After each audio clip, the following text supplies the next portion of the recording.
Okay, guys, we are about to start Aquarius season, but this time it will contain a stellium, so 3 or more planets within one sign. So that is a very intense cluster of energy, all combined within one sign. And of course, we've seen the buildup happening in the sign of Capricorn. And as I'm filming this today, on the 18th of January, we are having a new moon in the sign of Capricorn, and it's trining Uranus. And Uranus belongs to the sign of Aquarius. So a lot of Aquarian energy in the sky already, but as we are kicking off Aquarius season, things are gonna become quite interesting, and we can feel like time is gonna accelerate. This is like a very big quantum leap. This is like warp speed. So yeah, we're gonna feel like we're running short on time. This is like the future timeline already being presented to us. It is very interesting, fast-paced energy. On the 23rd, we're going to see a Sun conjunct Pluto. On the 27th, we're going to see a Mars conjunct Pluto. So this is actually pretty intense stuff. We're going to dive headfirst into today's presentation, as I'm not going to waste any more of your time on this intro, as we're feeling like we can feel like we're hitting a wall and we're running short on time, and a lot of fast-paced decisions that are coming onto our path. And this is really like all these new timelines being presented in front of us, and like a whole new thing appearing on the horizon, and it's going to become very rebellious, very innovative. It is about liberation, but it's definitely going to ruffle some feathers, and we are about to see massive protests this Aquarius season. It is not normal, not at all. So let's look at what we're having for all of you today, and welcome everyone to join me on this Sunday. Let me know what you are doing on this beautiful day, and what are your goals for this new moon in the sign of Capricorn as well. So Aquarius, it's not linear, it's not emotional like Aquarius. Of course, it can detach from emotions a lot easier. It's a lot about our intellect, about ideas, about innovation. It's also about like probability and timelines, and being like the observer and increasing like your awareness and your consciousness. Uranus, that belongs to Aquarius, it is a planet of change and innovation and certain insights. So yeah, pretty interesting time. It's also a sign that rules over quantum physics, like quantum entanglement and singularity and zero-point energy, star seeds, space travel, things flying through our skies. The realization actually that reality, it isn't fixed, even though Aquarius is a fixed sign, but reality belongs to Capricorn, and we are coming out of the Capricorn energy, and we are moving into all of the Aquarian energy and threats right now. So this is about awareness and expanding that as well. It's also like about all the systems that are about to collapse because they've like run their course, and a lot of new ones will emerge suddenly out of the blue. Shock, surprises, awakenings, it's all part of Uranus and Aquarius. But this only like comes into our consciousness when we are evolved enough to like sustain them. But still, yeah, pretty interesting energy we've got here.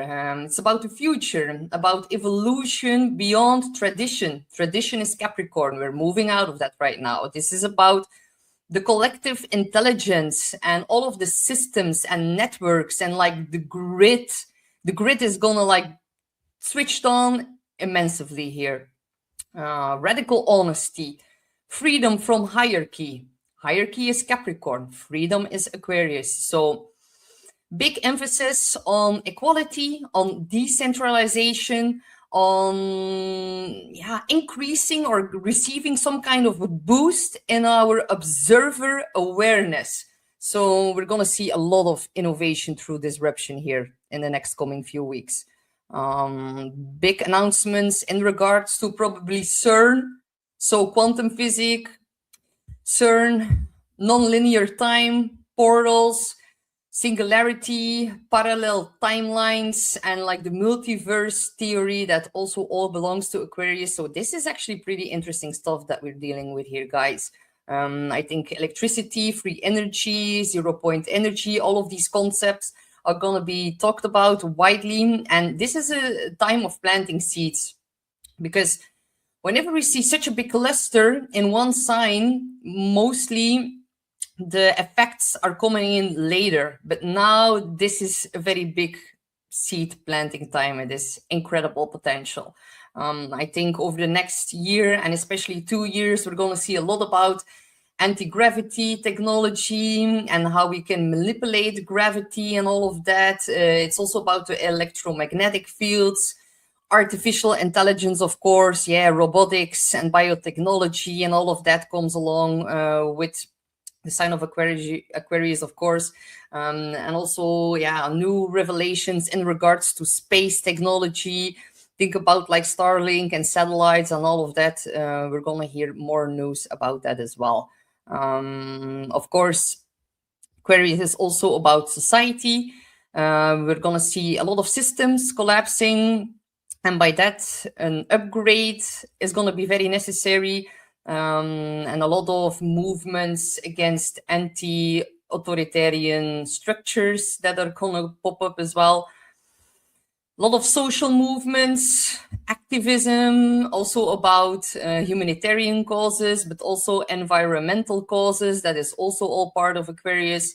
A lot of reforms, a lot of new utopian visions, but with that also comes a lot of dystopian warnings. And I'm going to explain it in the chart here a little bit later in the video. But this is really like about surveillance versus freedom. It's really about control versus breaking free from it. And then we're going to see a lot of increased control tool technology that is about to get implemented here in the next few weeks. And people are going to revolt against it quite immensely. So data control, who owns all of that, who's truly in power, the tech giants, all belongs to Aquarius as well.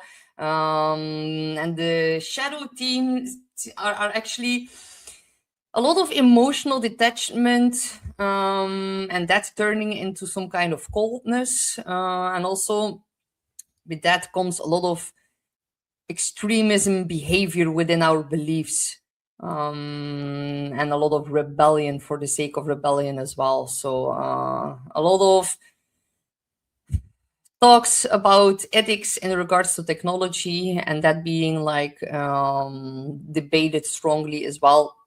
But Aquarius at its higher expression is really about visionary leadership, liberation, breaking free, future timelines intersecting, decentralization from those who are really in power. Like, there's going to be this like push and pull team between the technocrats or like plutocrats trying to install more power through technology, and by that a massive revolt is going to be triggered. So this is like the last gasps of like a dying system, and it is just not going to work. But it might seem as those who are really in control of our power are getting what they want. But in the end, we have Pluto and Aquarius. It is not going to work out.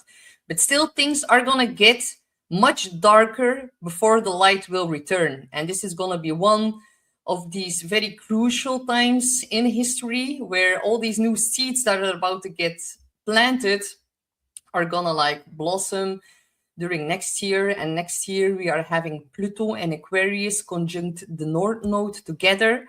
So on top of that, the North Node is going to enter Aquarius on the 26th of July this year. And on February the 17th, we're also seeing an eclipse in the sign of Aquarius. So where this whole stellium is about to take place right now, and that is going to square its ruler Uranus at the nth degrees of Taurus. Taurus is our financial system. So I'm already like giving you a big heads up about that. I'm going to get more into that, but this year we're going to see a very, very big reform in our financial system during the fall for the Northern Hemisphere. Venus is about to go retrograde in Scorpio. Mercury is about to go retrograde in Scorpio. We're going to see a lot of problems with the banks, with a lot of different currencies, and we already are going to see like a lot of that being kicked off right now. We need to focus on like the progress that is going to benefit society, and that is going to include everyone. Aquarius is about equality and everyone being real and authentic and embracing our weirdness and our the things that make us who we are. So it's also about that, and a very big emphasis on that. So yeah, let's just get in to the chart, because like during this Aquarius season, the old rules, they stop working. We just we are having today the new moon in Capricorn trining Uranus.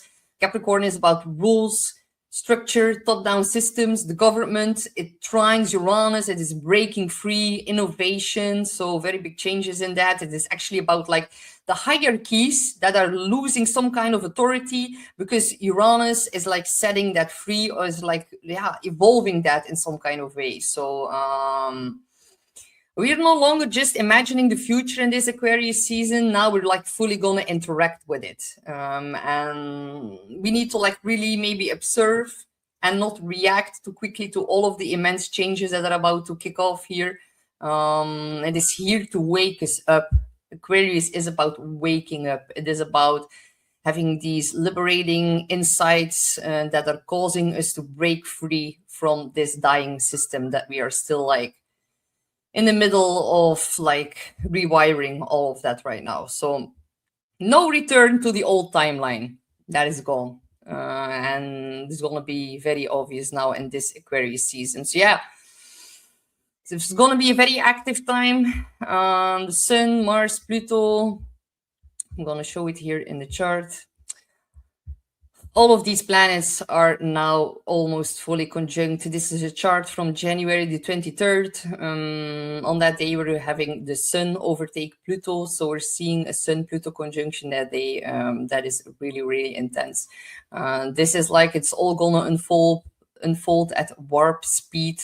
And there is a lot of pressure, concentration, and a very big new initiation in the sign of Aquarius. So yeah, Pluto is like being pulled through, or is like pulling through all of these different planetary energies. Pluto is about power, death, rebirth. It's very underground. It triggers all the underlying currents to the surface. And Aquarius is a sign of society, big groups of people, our collective mind, the hive mind. It's all part of Aquarius. So this is such a big seeding moment.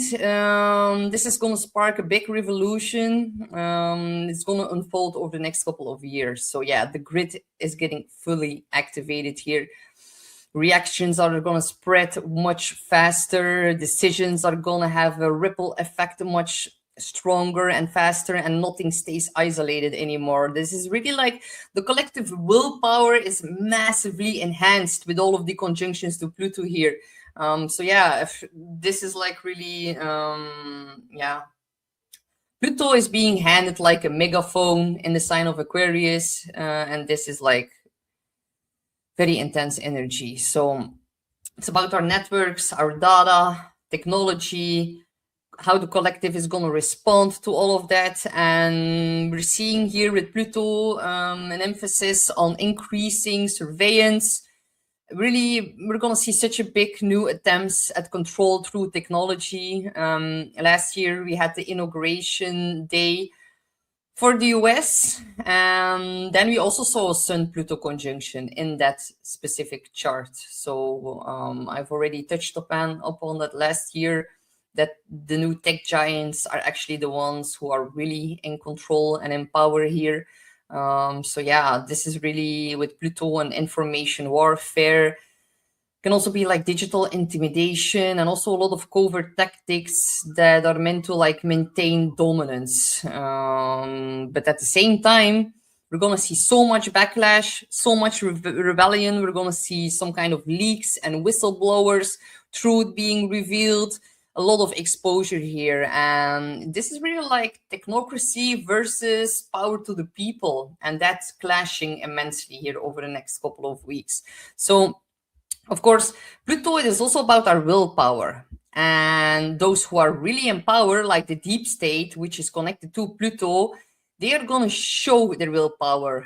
Willpower of the tech giants coming forward. But it's also immensely highlighting the willpower of the collective and big groups of people and society and us, we the people, and the power of that is also getting massively triggered here.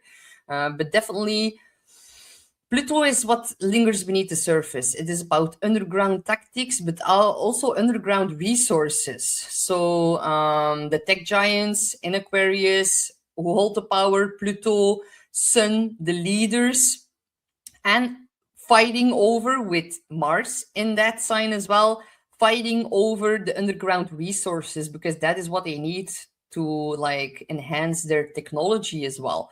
So yeah, all of this happens at 3 degrees. 3 degrees is a Gemini degree. The news, neighbors, siblings, being on the road, contracts is all ruled over by 3 degrees. So a lot of intense dealings that we are about to see here.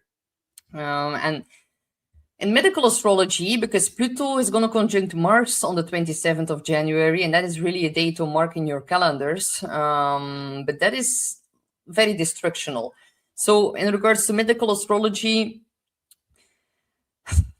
Aquarius rules over our lower legs. It's like our calves, Achilles, our shins, our ankles, but also the thyroid hormones. So that is something that we need to be a little bit more mindful about during this time. But very challenging energy here in the chart. We have Pluto, Mars, Sun all together. The ego of the dark arts people is going to get out of hand in some kind of way. We might see some kind of problem, action, solution, like we've seen in 2020 playing off. Not in the same kind of way, but definitely the underlying, the reoccurring underlying current is like going to reappear here with all of this energy. This is about very powerful forces. It's also like the max amount of toxicity one can get, Mars conjunct Pluto, and then the Sun illuminating all of that. I know personally some people who are born solely with Pluto on the Sun, and if these people are unbalanced, they are really the people that you do not want to confront, that you do not want to deal with, that you would rather avoid. Yeah, Pluto is about underhand tactics. It's about manipulation, and that can get really out of hand here. They will try to hide the truth, but it's not going to work in the long end. Masks are about to drop because Aquarius is a sign of truth. People are going to reveal their true nature, and it won't be pretty when that happens, like not pretty at all. My advice is here really to protect yourself from toxic, crazy, controlling kind of people, because it's going to be necessary with this energy. This can trigger extreme hate, manipulation, obsessive behavior with Mercury here on top, like obsessive thoughts, obsessive ideals, extreme radical behavior. Mars in Aquarius, it fights for like wanting to be different, wanting to stand out, and it's a really radical sign. With Pluto here, covert tactics.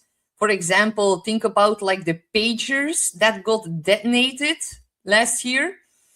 That is like the energy here, because it's underhand, it is manipulative, it is deceptive, it is shocking and very surprising. And of course, Mars in Aquarius, this is really about like weaponization of technology, of robots, of drones, of like, and not to scare you, but like we are going to see it with this energy. Really, yeah, it is about like surveillance and like the implementation of control through technology, and that is going to cause massive backlash and rebellion under this energy. So really watch Sam Altman, Peter Thiel, Larry Ellison, Palantir. We might have even cyber attacks. We might see blackouts with this energy.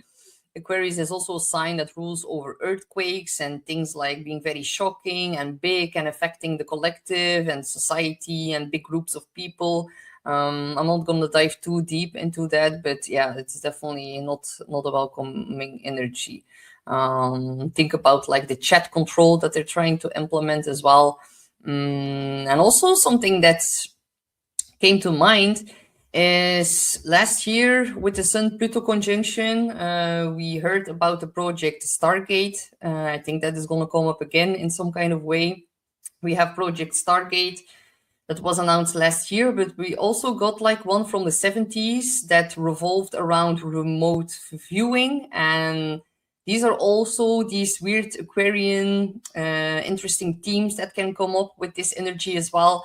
With Pluto, Mars, and the Sun, we might also see like CIA, intelligence agencies, new operations that are going to be leaked by whistleblowers, what they're like trying to do with the 6G and how they like can look through people's skin and all of that.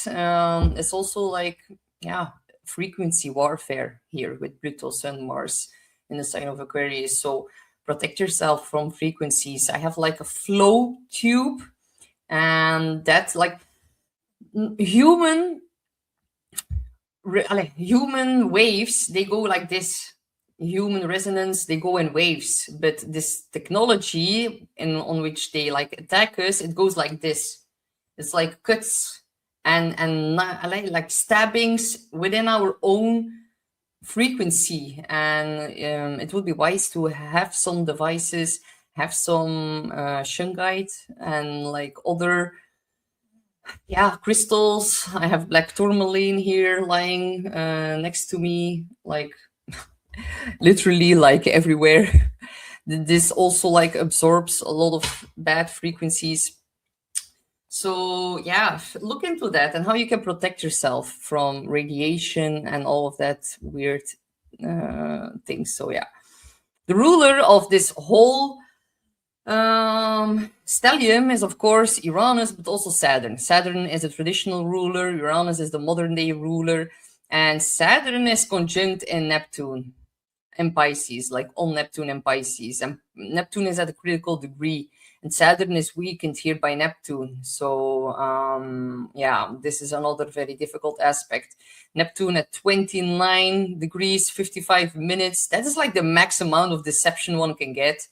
Be careful about the mainstream media, about images, about fake news, about all of that being massively displayed here. It's going to be very hard to see what's real. We do not know the truth. We do not know the full story just yet. But this whole big stellium in Aquarius is really planting seeds for a lot of truth to emerge. But we mostly only see the truth whenever like the stellium comes out of Aquarius. So whenever it kicks off in Pisces during end of February, beginning of March, then a lot of the things that are going to kick off quite soon now are going to be revealed, but not too soon yet, because the sun is blotting out or like shining and blinding all of the other planets right now. So we need to have a little bit of patience, and Neptune needs to come off of his 29 degrees and hop over into Aries before we are being able to see the truth. And that is going to be a moment when the blindfolds are going to come off. And a lot of people are going to be pretty surprised. So yeah, we just had like a re-triggering of the 22 degree, the 22nd degree in the sign of Capricorn. That is where we had like the famous Saturn-Pluto conjunction that kicked off in 2020 and kicked off all the other bullshit that we had during this time, like the whole mess that we found ourselves in.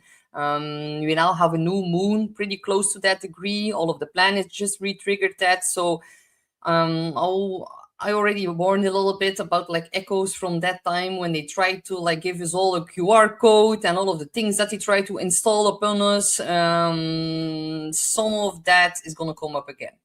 More control through technology, but people are going to rebel against that very massively. And then, yeah, we're going to see a lot of new grassroots rebellions against like this digital warfare and all the things that they try to implement upon us. So yeah, Pluto, Mars together, I don't like to say it, but this is like the most violent configuration that we are seeing in astrology. So yeah, this is going to be one of the more difficult days for sure.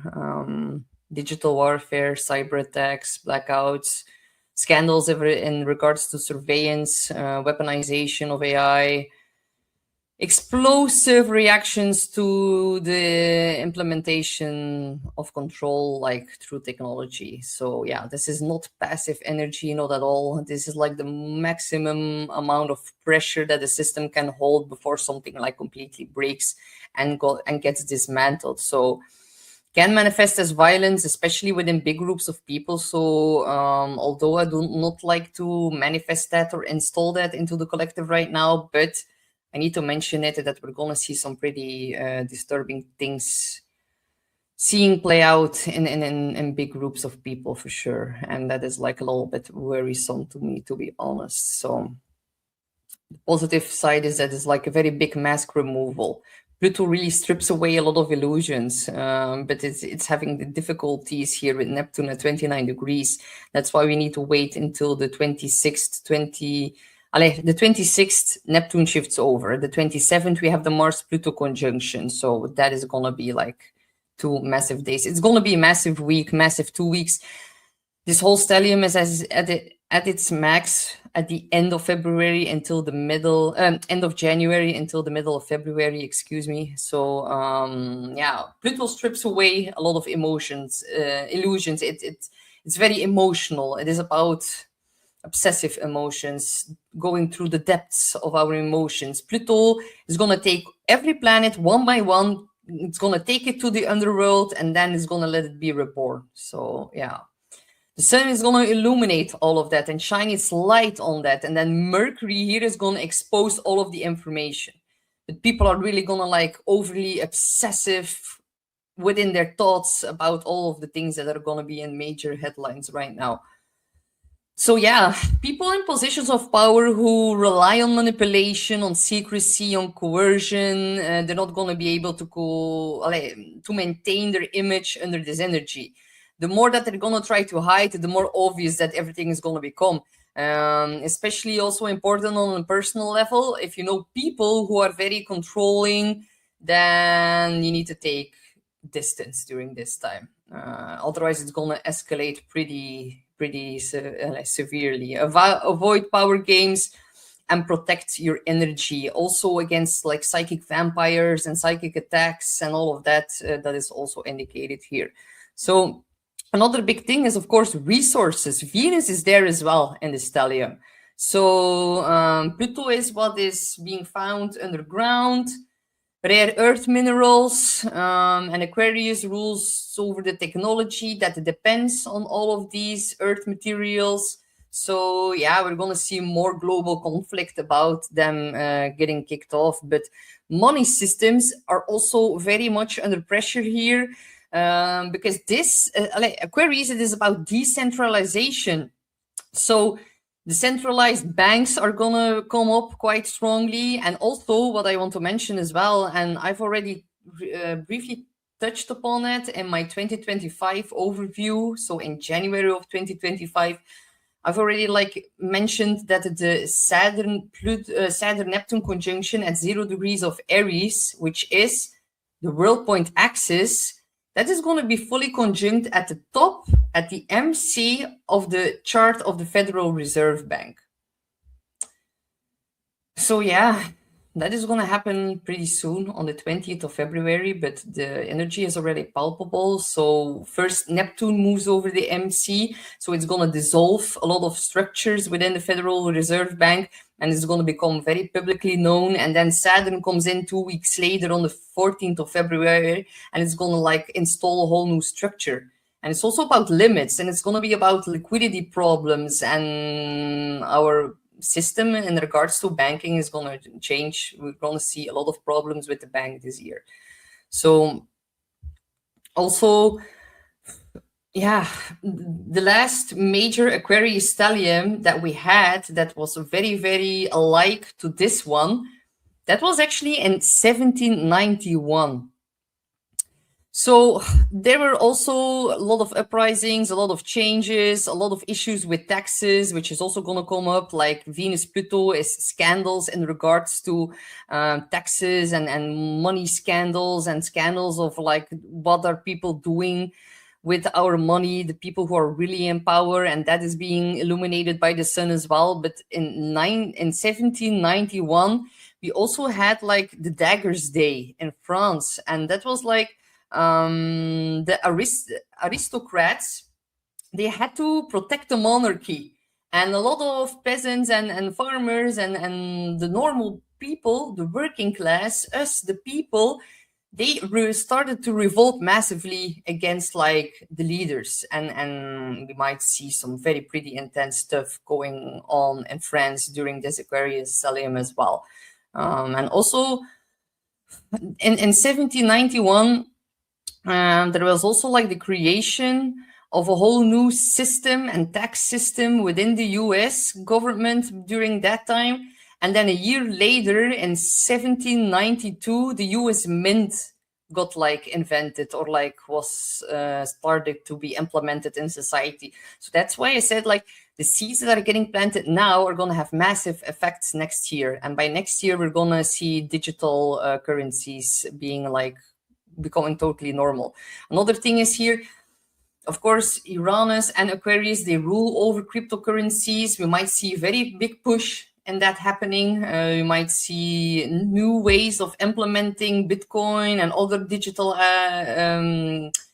mints, like I'm saying it in Dutch, but like coins, money. Yeah, we're going to see new policies, new legislations, like new ways of really using digital money and like digital currencies within our society. That is going to be a major theme as well here with all of the Aquarian energy. So yeah, a lot of volatility, a lot of shocks, surprises, everything in regards to money this year. It will not be like this in a steady line. It will really be very volatile, and a lot of ups and downs and swings. And that is really going to be very typical for this year of 2026. So yeah, we're going to see some kind of manufactured crisis about energy as well. Electricity and all of that belongs to Aquarius. There can be like a problem that is created or exaggerated that is going to spread some fear. And then, of course, they're going to come with a pre-planned solution that is going to be offered on like how do you say it? A platter. So yeah, and it's going to be involving more control, but like what's new, right? So yeah, try to be the observer. Do not get lost in the chaos of the Aquarian stellium here, because this is really marking a point of no return. And decisions that are made now, they're gonna lock in this new trajectory on which we are gonna immerse on. So they're gonna shape, like all the new systems formed now are gonna shape the next decades. And all the power struggles that are initiated right now, I do not see them getting resolved quietly. But yeah, in the end, Aquarius, it is about freedom, truth, and collective evolution. So let them do, like the dark arts people, just let them roll out their agenda. The faster they're going to do it, the faster people are going to rebel against it, and the faster it's going to crumble down. So do not be frightened. Do not get scared. It is all going along like the astrological clock, the universal clock here. It is all indicated by the planetary movements and everything that is about to kick off. It is just, yeah, it just needs to happen before we can like evolve into our new consciousness. So steer clear of like the fear frequency. Pluto can really install a lot of fear frequencies within the collective. That is not what Pluto wants to do. It's not a timeline that you want to choose during this Aquarius Stellium. Really tap into your sovereignty, your authenticity, remain in your power. Do not give your power away to the leaders or to the tech giants. We might see like Apple or Nvidia or other big companies release new technologies in which they will like try to manufacture reality.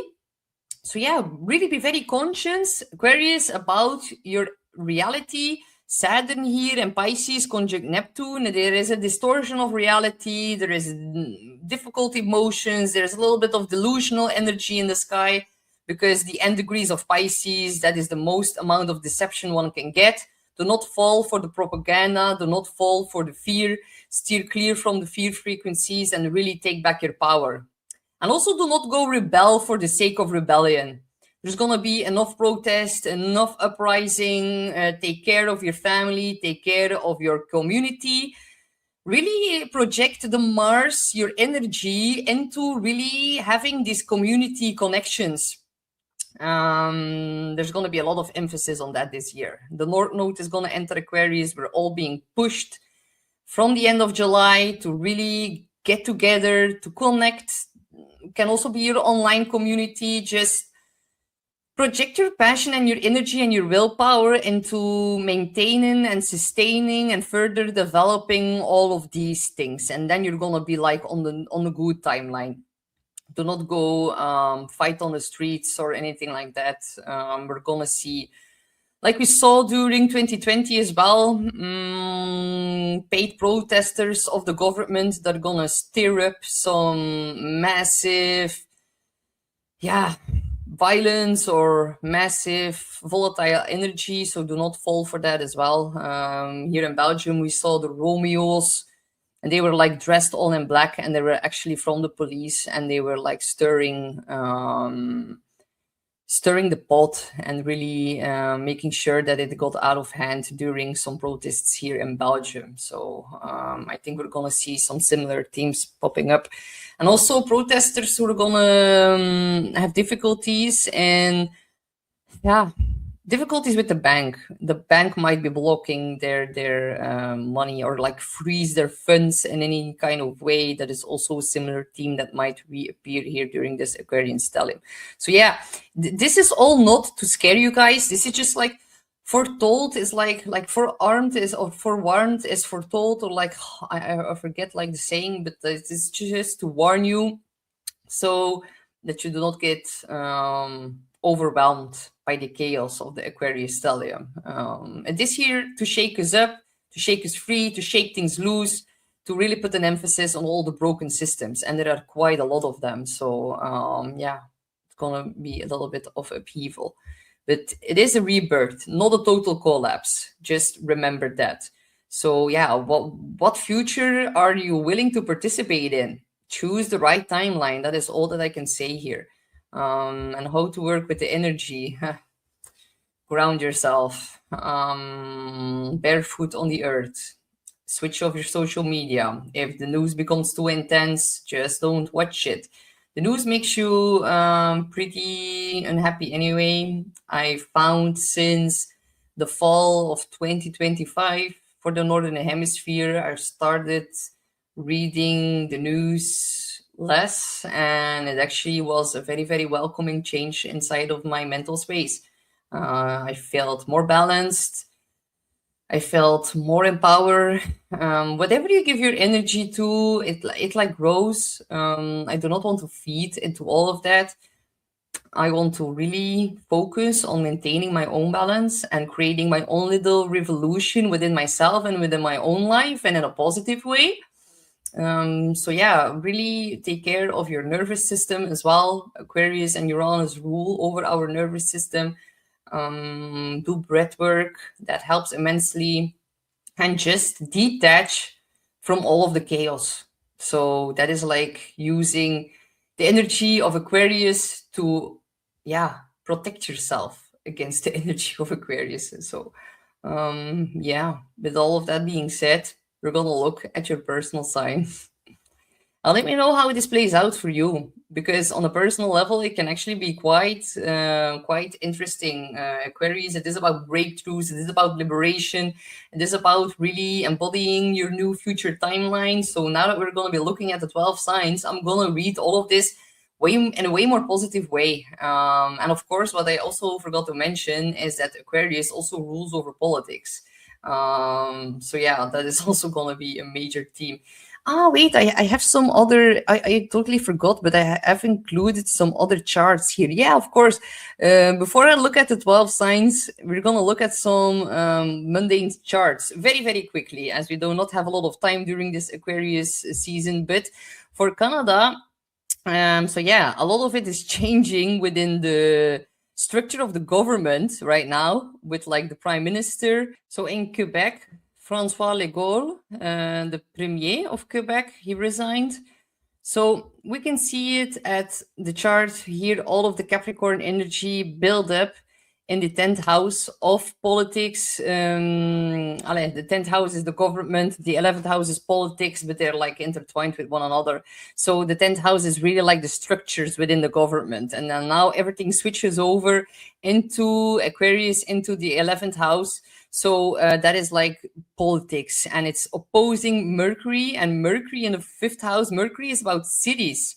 Yeah, very big, like a lot of stuff going on in the house of politics here for Canada. So a lot of breakthroughs, a lot of liberation, a lot of truth being revealed in regards to like politics, and society reacting very, very strongly towards that. For the US, the Aquarius Stellium is kicking off in the 2nd house of finances. So, of course, that is opposing the 8th house of taxes. All of this happens conjunct to South Node. The South Node is things from the past in regards to money coming back up again. So everything that's going on now in regards to the tariffs, that is all connected to this Aquarius Stellium here in the 2nd house. And we also just had the new moon in Capricorn at 28 degrees, and that was exactly conjunct Pluto. And Pluto are the ones who are really in power. And Pluto is also death and rebirth. A new moon is a new seed being planted in regards to these themes. And to regards to the 2nd house themes of money and finances and tariffs and all of that. So yeah, major implications. And I think people are going to be revolting by not paying taxes. And I'm not like a financial advisor, and I also do not advise you to do that. But I think that is going to be the outcome of this stellium here within the 2nd house for the US. A lot of scandals in regards to tax money and tax dollars and where they are being spent. And yeah, this is going to ruffle a lot of feathers on a financial level here for the States. Also, we can see Sun leadership conjunct Pluto, the deep state, the one who is really in power behind the scenes, and that is conjunct the South Node. And the South Node has a very devouring effect. The South Node wants to eat, and take. So we might see a very important leader either step down, either announce a very, very intense thing. But we might see someone becoming ill or having to go through some very, very intense stuff here within the realms of politics. So I'm not talking like, how do I say it without triggering the algorithm too immensely? But this is really about past issues in regards to also the tech giants and that coming back up to like buy them in the back. And yeah, Mars on Pluto is also very, very about power issues. And the fact that we're seeing a Mars-Pluto conjunction on the South Node, this is really intense stuff. And the South Node is taking stuff away.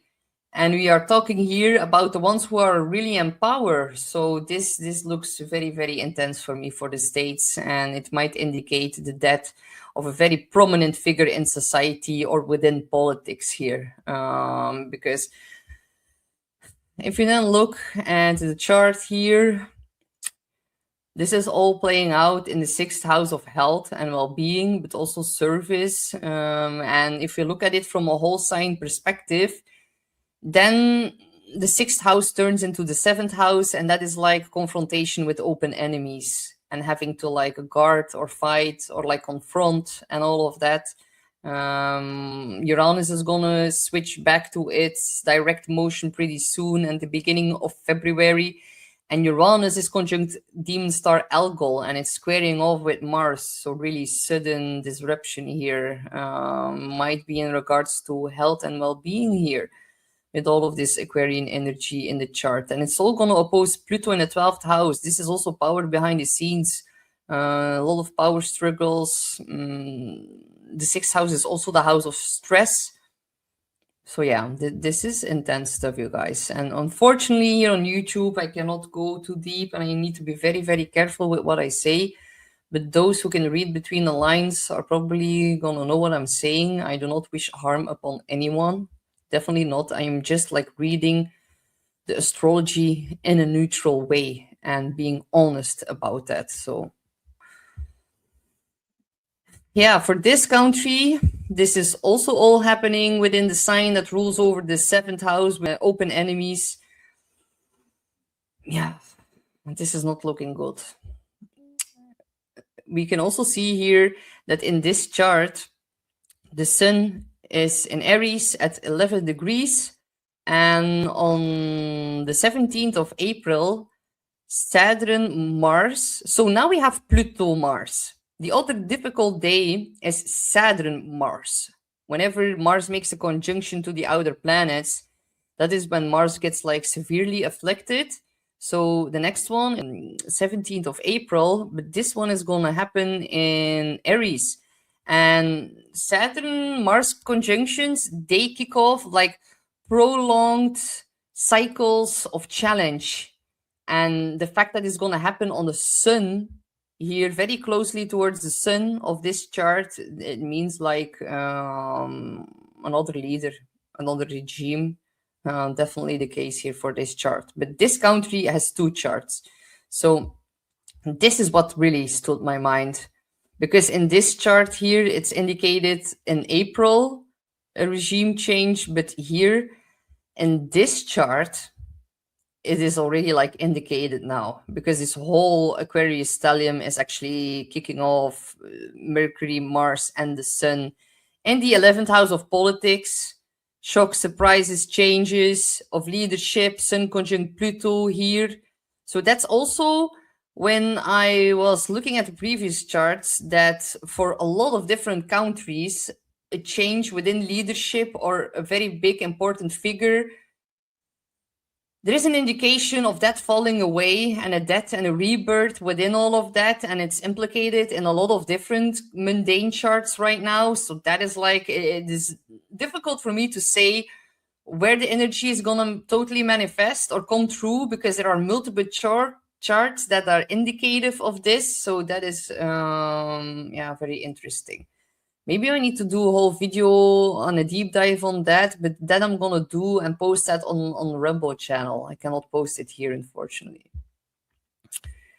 Then we have this country, which I'm not gonna pronounce its name, and all of that is gonna happen in the 4th house, and it will be opposing the moon. So the moon is the people of that country, people revolting, people being fed up with the underhand covert tactics of this particular country. And if we look at the 10th house of this country chart, then we see Saturn, Pluto on top of each other. Oh, wow, what a surprise. Saturn, Neptune, Saturn, Pluto. It's because I'm a little bit pissed off at this country that I'm like losing my train of thought, but I need to be balanced, and I'm already like feeling the rebellious Aquarian energy, and it's going to be very noticeable in this country as well, because all of that happens within the 4th house. That is the people in the 4th house. So the fact that the stellium in the 4th house is opposing the moon, which is also resembling the people, because the moon naturally belongs to the 4th house. So there's a double emphasis here. But if you look at the 10th house of this chart, of this specific country, we see Saturn, control, restrictions, Pluto, control. So this is a very big control mechanism, control machine, this whole country. We had the Saturn-Pluto conjunction in January of 2020, and that is when everything kicked off. And they are like intrinsically, it is integrated within the chart here. So yeah, enough said with that, right?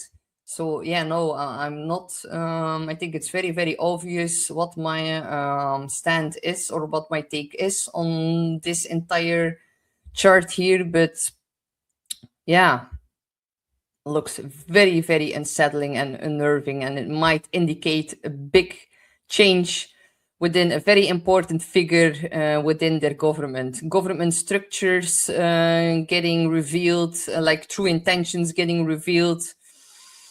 Their Saturn Pluto, like enough. That is like said enough.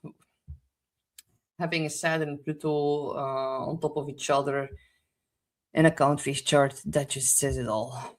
So yeah, but that being said, we're gonna start the readings for the 12 signs.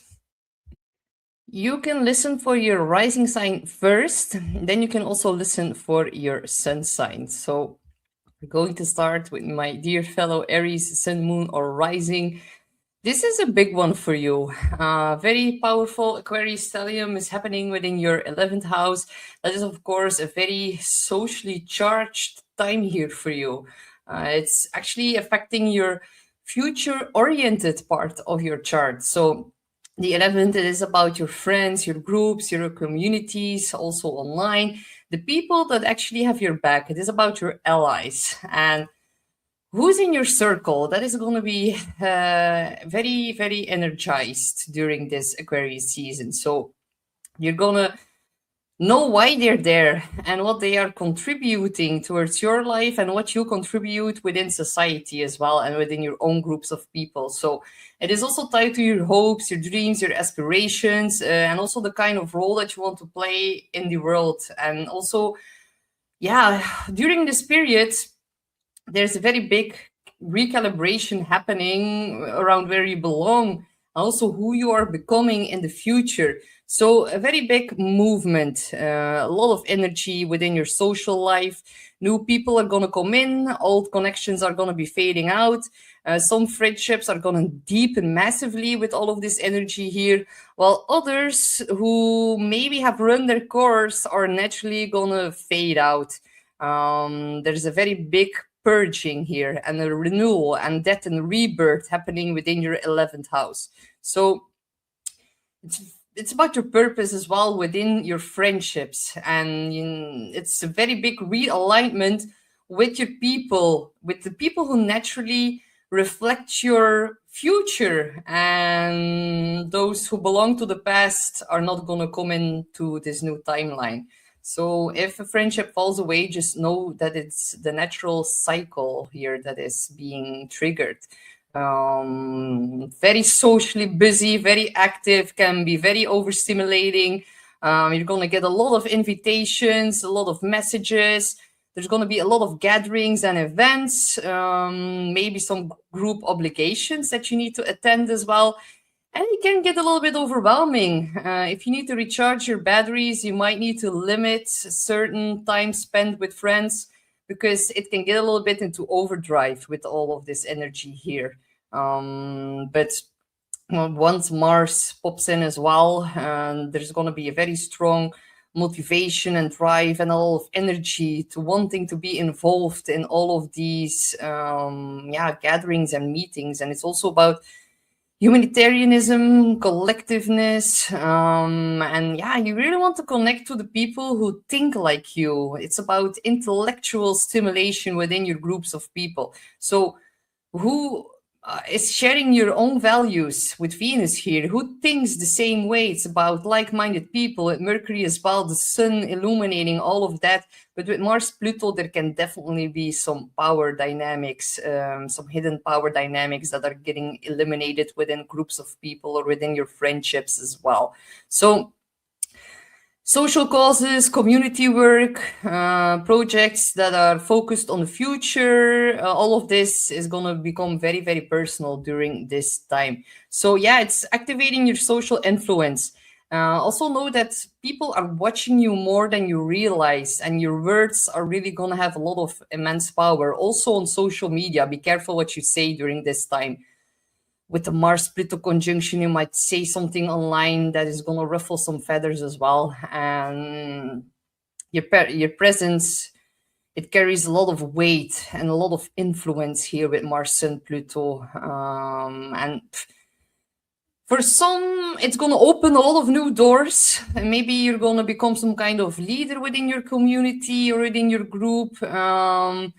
Maybe you are the one that is going to need to say some difficult things that others are afraid to do, but your impact is going to be very, very strong. So use it in a healthy way. Otherwise, it's going to cause major backlash with Mars, Sun, Pluto here. So there is a bit of mixed energy here.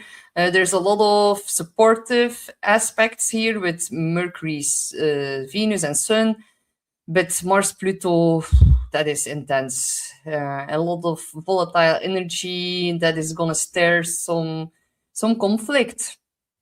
one of your yeah, some of your friends are going to come up to you and they're going to say like, oh my god, I have this problem, or I have this intense dealing in my life, I don't know how to react on it, I do not know how to act upon it, and you're going to be the one that can help them, yeah, with choosing a good new future timeline. So also know you're gonna see power struggles between your friends as well. People can become very reactive, emotionally explosive, a little bit pushy. Pluto Mars is very confrontational as well. So do not engage within the battlegrounds. Focus on innovation and change in a positive way here. You might need to like step back or disengage. Maybe you might reassess or redefine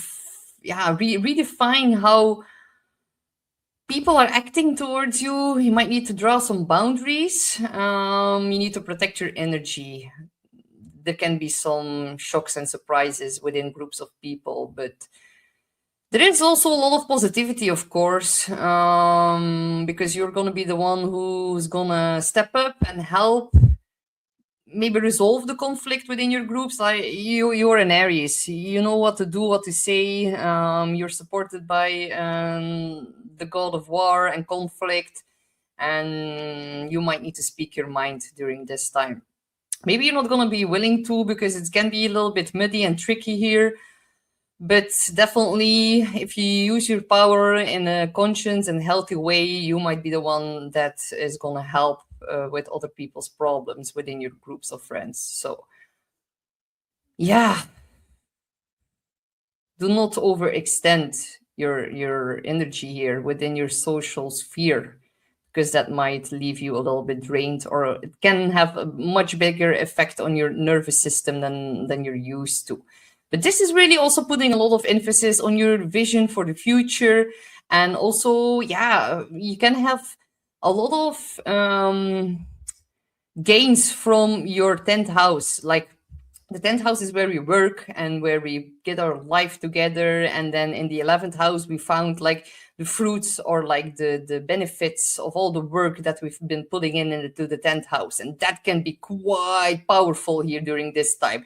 That is the positive thing about Pluto, Mars, Sun. There is enormous willpower, enormous strength, enormous energy within the 11th house, and it can be very, very fruitful if you have been putting in the work during Capricorn season. So that is going to be very, very positive if you did that. So yeah, also choose alignment over approval. Let all of your friendships and your networks, let it all evolve, bring some innovation into that. Can feel a little bit uncomfortable at first. Draw the lines. If someone crosses it, lead with integrity and honesty, and don't be afraid to like step in and show yourselves when you are feeling called to do that. Also know you're not here to like fit into the crowd. You are here to help shape the future. So also trust that like the right people will rise with you as you are progressing and moving forward. But definitely a very, very big purging and renewal here within your 11th house. So Aries, let me know how this plays out for you, and I wish you the best of luck. We have Taurus, Sun, Moon, or Rising. You're going to have this Aquarian Stellium happening within your 10th house. Very powerful. Oh my God, a very visible chapter that is about to kick off. This is the most visible part of your entire chart. It is about your career, your public image, your reputation, your ambition, and it's also about your life direction. So, it describes how you're being seen by the outside world within a public way. It's also about the legacy that you're building, what you're like striving towards in the long term as well. Your visibility increases very dramatically here during this time. Whether you want it or not, you are going to be in the spotlights for some kind of reason. People are going to watch you very, very closely. What you do for work, what choices you are making within your career area, your presence, your leadership roles, they are like under like a magnifying glass right now. So there's a lot of things happening behind the scenes, as Chiron is healing within your 12th house as well. It's also making a lot of sextiles to Saturn and Neptune that are about to ingress within your 12th house. So yeah, you're going to be from now on busy working behind the scenes, and that is also going to have a very positive effect within your career area. There is such a big intensity, rebirth, recalibration around your long-term goals, around your public roles. If you want to make a strong impression, then this is the time to do it. Your actions are going to matter a lot.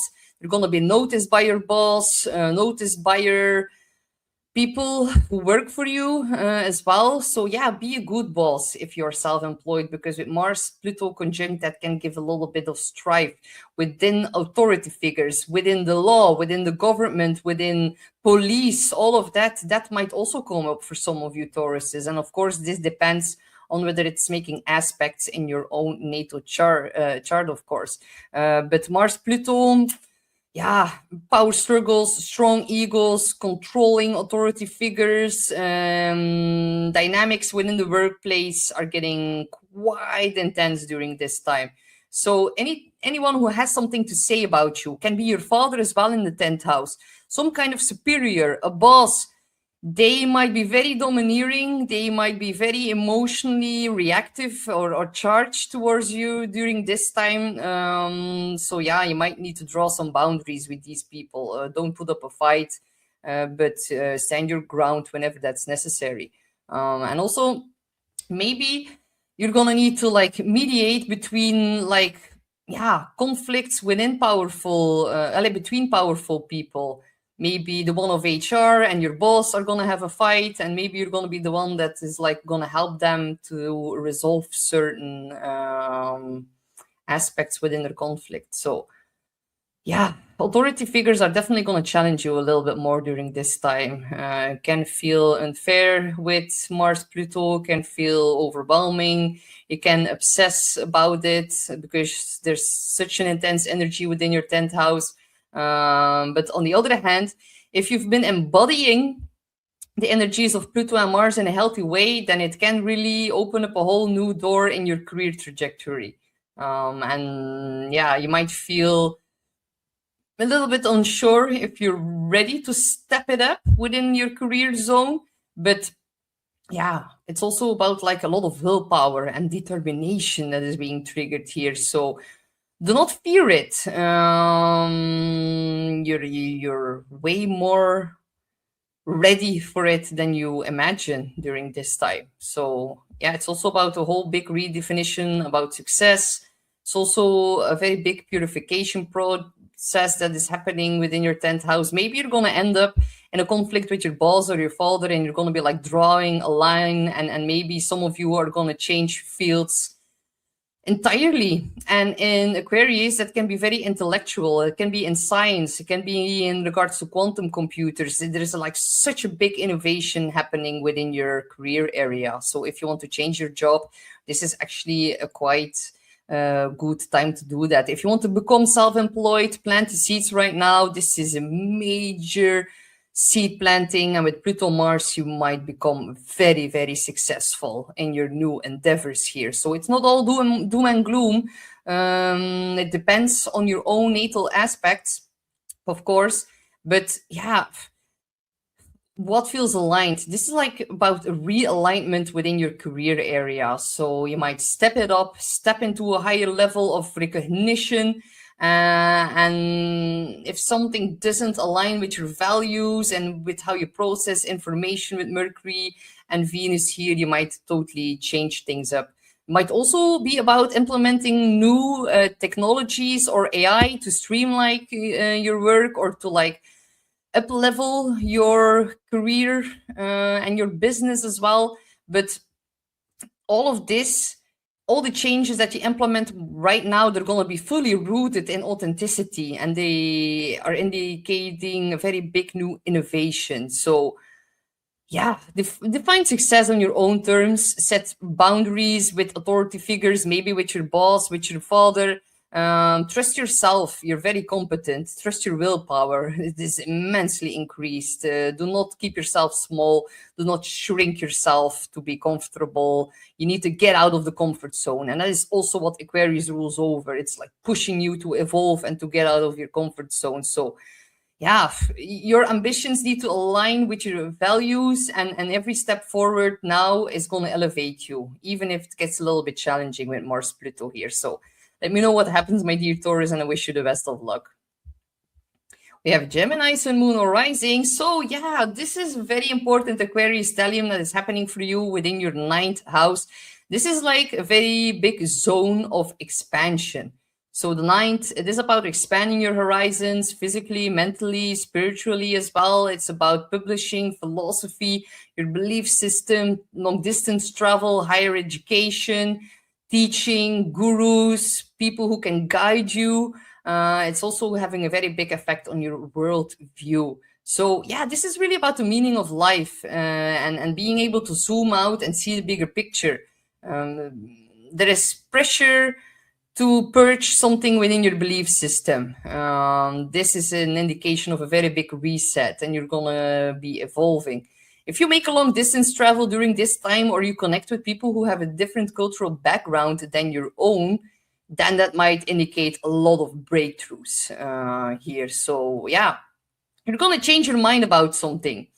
Things that no longer resonate can be philosophies, can be opinions, beliefs, everything that is no longer fitting your authentic self. You're going to release that. It's going to come very naturally. This is really about changing a lot of ideas and your mindset about your own potential, your own future, zooming out and looking at the bigger picture. And there's going to be new possibilities that are going to emerge from this stellium. So yeah, intense passion in the 9th house and all the themes that I've just mentioned. Very good for implementing new spiritual practices that are going to elevate your mindset and your beliefs. There can be a purge in certain religious beliefs as well. And your personal philosophy is about to change fully. So yeah, you can also like reignite your connection to foreign cultures or foreign travels in a way more deeper and an authentic kind of way. So yeah, a strong urge to grow, strong pull to travel, to study something new, to teach your knowledge. You can really immerse yourself in all of the themes, all the Aquarian themes that can be like metaphysical studies, intellectual studies, science, all of that, like astrology is also part of Aquarius. So you can really dive and immerse yourself within all of these studies. So yeah, whatever triggers your curious mind. This is really about intellectual stimulation as well. So also, whatever you initiate now with all of this intense energy, you might feel a little bit stressed or restless. Do not overstimulate your brain. Do not overstimulate while studying new things. And also, do not react too strongly. Your own views can be very much dominating others with the Pluto Mars, or maybe you're gonna get challenged by other people's views and ideas, and you might have the need to defend yourself in that area of your chart as well. So yeah, enter new fields, explore new ideas, stretch beyond your comfort zone, and don't become too obsessive with all of these new subjects or new topics that you are going to be immersing yourself within that. There's a lot of intensity in your curiosity in the 9th right now. So also prove yourself that growth is possible, and you're going to feel happy when you do that. If you want to publish something, if you want to make a big announcement, then this is full of potential right now. Other people's reaction might be a little bit intense, but definitely they're gonna react, and you're gonna receive feedback on what you are about to announce. Some people are going to challenge you a little bit, confront your beliefs a little bit, but it's in order for you to come out of the comfort zone. There's polarization in all of the things you are about to study, and like studying the polarization within the world can also be like a topic that is gonna be massively coming up for a lot of Geminis. So yeah, it needs to be authentic, and if you're confident in what you're about to express, do not shy away from a little bit of criticism here, with Pluto Mars in the ninth. People, yeah, not everyone is going to share your perspective, and that is actually okay. It is about embracing your authenticity in the sign of Aquarius. But if you are traveling, be a little bit careful about people stealing things from you while you are traveling, so protect yourself against that. You're going to have some kind of intense thing happening when you are immersing yourself physically in a different culture or traveling through a foreign country. Yeah, be aware of that. So yeah, let curiosity guide you, and give big decisions really time before really like, yeah, going all in about it. It's like one step at a time. Pluto and Mars and the Sun can be an overwhelming feeling of energy in the ninth. But this is going to help you to purge old versions of yourself, old mindsets, and you're meant to grow out of that right now. So yeah, they're very, very capable of stepping into a whole new set of belief systems within the ninth house. So let me know how you guys are doing with this, and good luck. We have Cancer, Sun, Moon, or Rising. So this is a deep one, Cancer. It is happening within your 8th house. So yeah, this is gonna be very revolutionary within your own psychology, within the depths of your soul. This is an interesting one, my dear Cancer. This is the most psychologically charged and emotionally complex area of your chart. The 8th, of course, rules about financial, sexual, and emotional and psychological entanglements with other people. Very karmic, very emotional, very deep. It's also about trauma. It's about yeah, shared resources, finances, your mortgages, your alimony. It's also about power dynamics, trust, vulnerability, and energetic ties, especially. And the fact that it's in Aquarius, Aquarius is about like electricity and frequency, and the 8th house is energetically. So yeah, this is really like about the invisible entanglements that like detach or attach you to other people. Very interesting energy here, my dear Cancer. So yeah, major reckoning around how you like are bonded or intertwined with other people, and if they are helping you to progress and move forward, or if they are draining your energy. And it's going to become very, very obvious. So big emphasis on taxes, financial matters, money, debt, loans, shared financial responsibilities.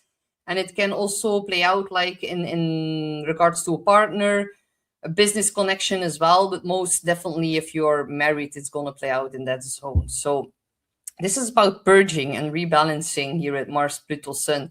Yeah, there's going to be like a lot of demanding energy here, and you might need to draw some boundaries.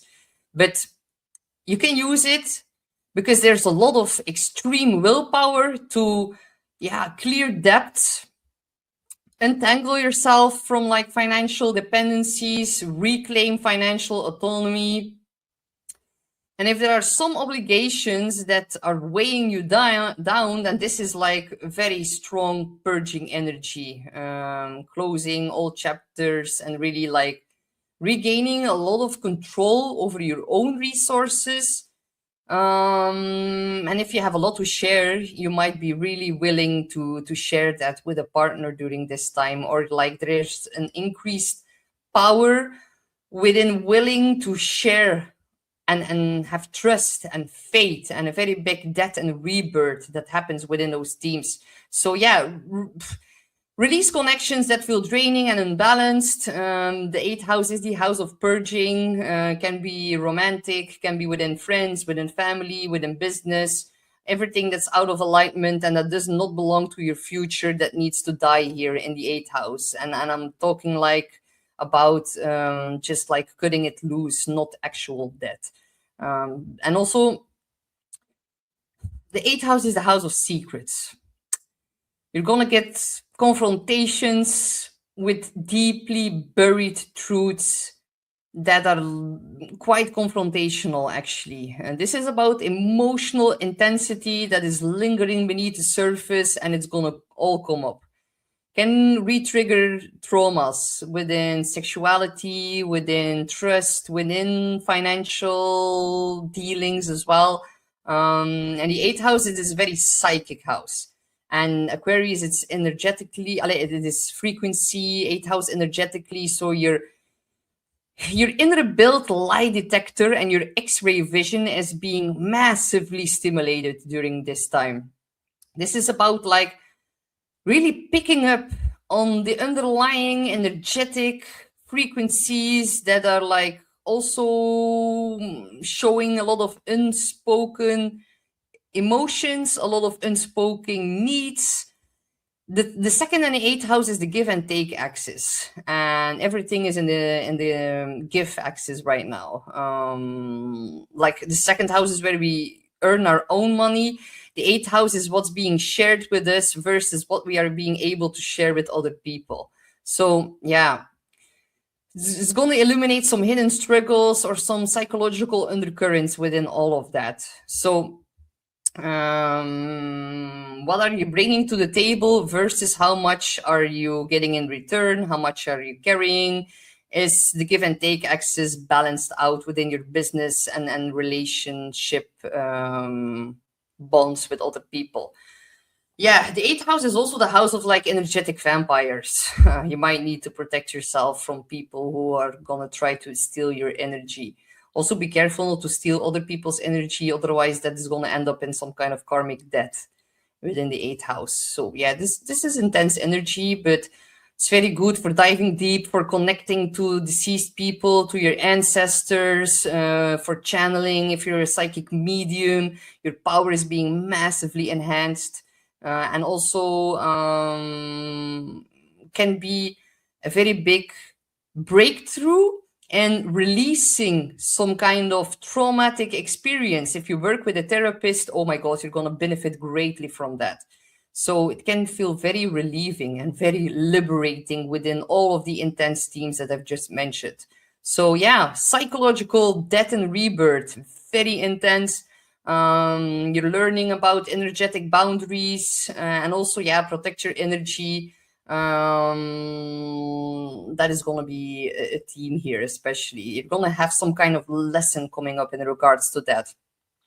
Not every bond is meant to last forever, and every release is going to make room for a deeper, more truthful connection, and that is what this Aquarius Stellium wants to achieve here in your chart. So good luck, my dear Cancer. We have Leo, Sun, Moon, or Rising. You're going to have this Aquarius Stellium happening within your 7th house. So this is like putting a very big spotlight on relationships, definitely if you're married. And of course, this is about, yeah, commitments, your one-on-one relationships on a daily basis, your close relationships, your business partnerships as well. Close collaborators, also your clients, people who need to give you some kind of advice. And also, they might put out a lot of needs. Like you might need to draw some boundaries with other people's needs during this time. Some of them are gonna be very, very all-consuming with your time, with your energy, and yeah, make sure that people who are close to you have like a positive effect on your frequency, and it's gonna become very obvious. on the positive side, it can feel very exciting, very supportive, very engaging, all of that energy within the 7th. But if people are a little bit pushy or emotionally reactive or confronting you too hard or draining your energy, then you need to really pay attention to that. This is about boundaries. Mars in the 7th house can give a lot of, like, Mars in itself alone within the 7th house can bring up a lot of frustration in regards to relationships. Mars is like a battleground, and it's fueling Pluto and the Sun within your 7th house. This is intense. I'm just like going to throw it out there. A lot of increase in expectations from you. And is that being fair? Is that being balanced? It's directly opposing you, my dear Leo. So this whole Aquarius Stellium is going to trigger your Sun, Moon, or Rising immensely. You might need to stand up for yourself. You might need to protect. You might need to put in some new boundaries. If you're in a toxic relationship, you need to be careful. I do not like to say it, but if you've been dealing with domestic abuse, or it doesn't even have to be physical abuse, can also be mental abuse, because it's in the sign of Aquarius. It is about intellectual dealings here. You might need to protect yourself and be a bit more careful. This is about what is reasonable, what is not, and that becoming very obvious. But just know that it's only for a few Leos. If people have your back, then they're gonna fight for you, and that is like the opposite sign of the opposite manifestation of this energy. It is very hard for me to do this general, predictions, because if the stellium makes a square in your chart, then it's going to have a different energy than if it makes flowing trines. Of course, in the air or in the sky, it makes a trine to Uranus, Mars, at least at the very beginning. But your own natal chart is going to say a whole lot more about this specific stellium. It's also happening in an angular house, so it's actually affecting your 7th, your 1st, your 10th, and your 4th. So the whole stability, or like the whole foundation of your entire chart, is getting lit up here. If you have people who really have your back, wow, they're going to show it in a very intense kind of way. They might even fight for you, literally, figuratively. Let's hope it's just in an intellectual kind of way. But yeah, do not go on the offense or do not go on the attack. Not a good time. You're going to receive major backlash from other people here. Other people might be attacking you, just like roar a little bit and then just move on, but don't give it too much attention, because it's going to leave you feel emotionally drained. Very big reset within your 7th house, very significant, very deep. This might also play out in the life of your partner. So the 7th house is really about who we partner with. So maybe your business partner or your marriage partner can come up to you with like a very big challenge where they are going to need your help in some kind of way. Maybe they are going to get attacked, and maybe you're going to need to roar for your commitment or for your bond and protecting your bond. It can also manifest in that way. So definitely this is about openness, being direct, very emotionally charged things within your 7th house. Be careful about power struggles, ego clashes, control issues within your relationships. Definitely other people who are close to you are going to act a little bit more emotionally intense towards you.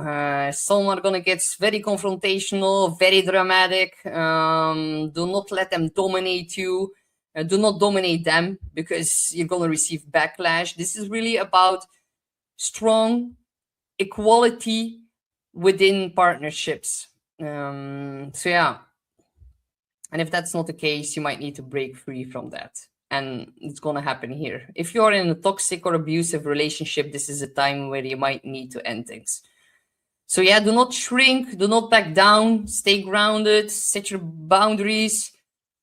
Don't become too assertive or too defensive. It's really about balancing out, because it happens in your opposite sign. But yeah, if you're single, you might meet someone that you become obsessed about. Be careful, because it might shine a spotlight on where you need healing. And it's about equality in relationships within the sign of Aquarius. So you might need to get very radically honest with yourself, also with what you expect from your partnerships, how much you bring to the table, what do you want, and what needs to go. So yeah, this can be an indication of a big release happening as well. So yeah, stand your ground without closing your heart. Be calm, don't feed the drama, and know that the right relationships, they do not drain your light. They reflect it back to you. So choose new connections that are going to meet you in equality, truth, respect, and mutual strength. That is the best advice that I can give you. So good luck, my dear Leo. We have Virgo, Sun, Moon, or Rising. So, my dear Virgo, we're having this Aquarius Stellium, and for you, it's happening in your traditional 6th house. So, the house that is traditionally ruled over by Virgo, that is the 6th house. Now, for you as a Virgo rising, it falls in Aquarius. So, but still, there's going to be a big resonance here happening for you. And like, for example, I am a late Virgo rising, so for me it's gonna kick off in my 5th house and then into my 6th house. So you really need to check out your Placidus chart as well, and you might be needing to listen to more than one sign here because it will play out over a few weeks. So the 6th is of course about your daily routines, your service towards others, your health and well-being. It's also about your tasks at work, your colleagues, your responsibilities, your schedule, your daily habits, and also, yeah, of course, the health axis. The health part is very, very strong because the 6th house is the house of stress. Maybe you have like a very big increase in a lot of tasks. You might need to calm your nervous system immensely during this time. So yeah, something is gonna change within your schedule, within your daily routine, and it's gonna be massive. And it might be a little bit unsettling in the beginning. You might need time to adapt to it. So how well are you taking care of your body? Where are you managing, or how are you managing your time and your energy? For some Virgos, on a health level, something might need your attention. Something might need some kind of adjustment. Doesn't have to be very bad. It's just like a new approach towards it. You need to take back control over your daily routine and how that affects your habits. So you might need to implement something new. You might need to assert new discipline around your habits, habits that really support your well-being. So yeah, this is such a busy time in the 6th house. Whew, there is more and more happening for you, more and more that you need to deal with. Your boss might expect a higher productivity of you. With that comes like an increased responsibility. Also, take enough time to care for your pets during this stellium. You might have like such a big increased busyness within your daily routine that they might receive some less cuddles, and they might definitely need that during this time. And it's also going to help you balance your nervous system with like the increased productivity. Pets are like the best remedy whenever such a big energy in the 6th house is being implicated. So yeah, they give them an extra cuddle during this time. But also, yeah, while you're cuddling your cat, rethink how you handle your workload. Maybe you need to streamline it. Maybe you need to implement new technology that is going to streamline it. Maybe you need to get help from colleagues, which also fall within the 6th house.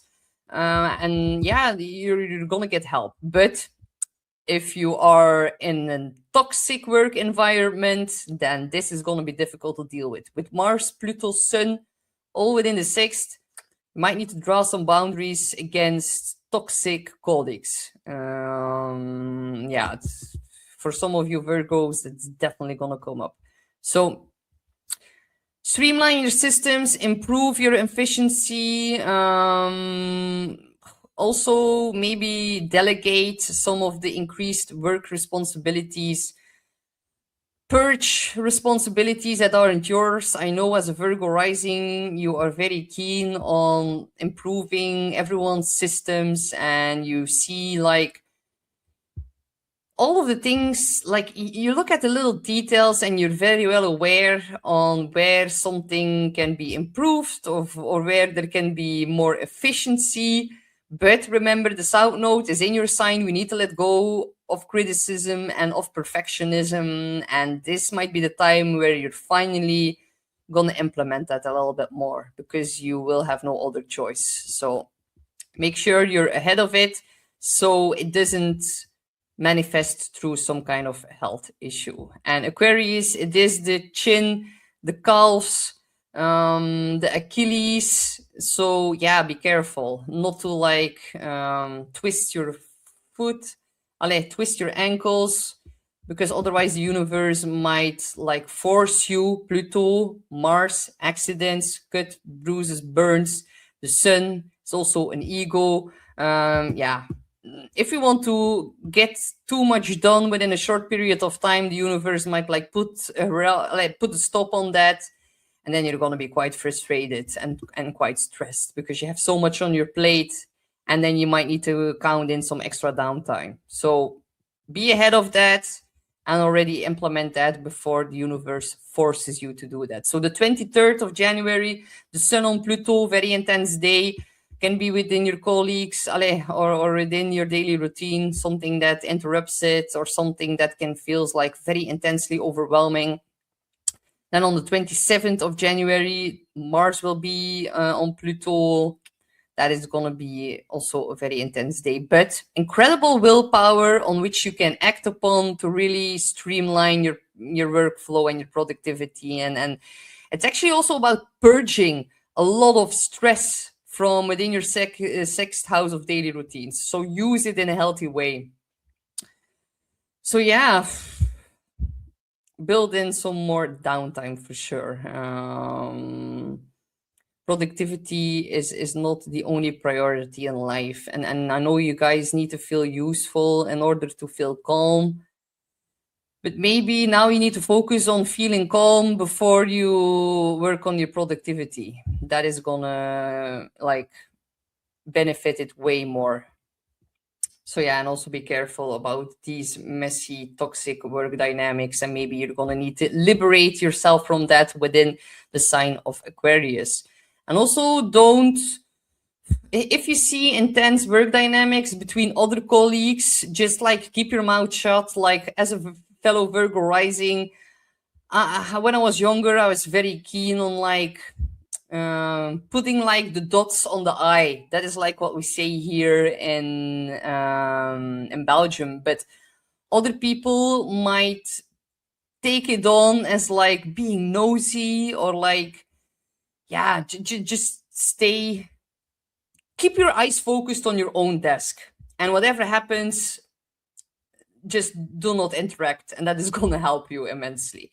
So yeah, your life runs really best when care and efficiency work together, and you need to honor your limits and create a routine that actually supports you and not drains you. So good luck, my dear Virgo.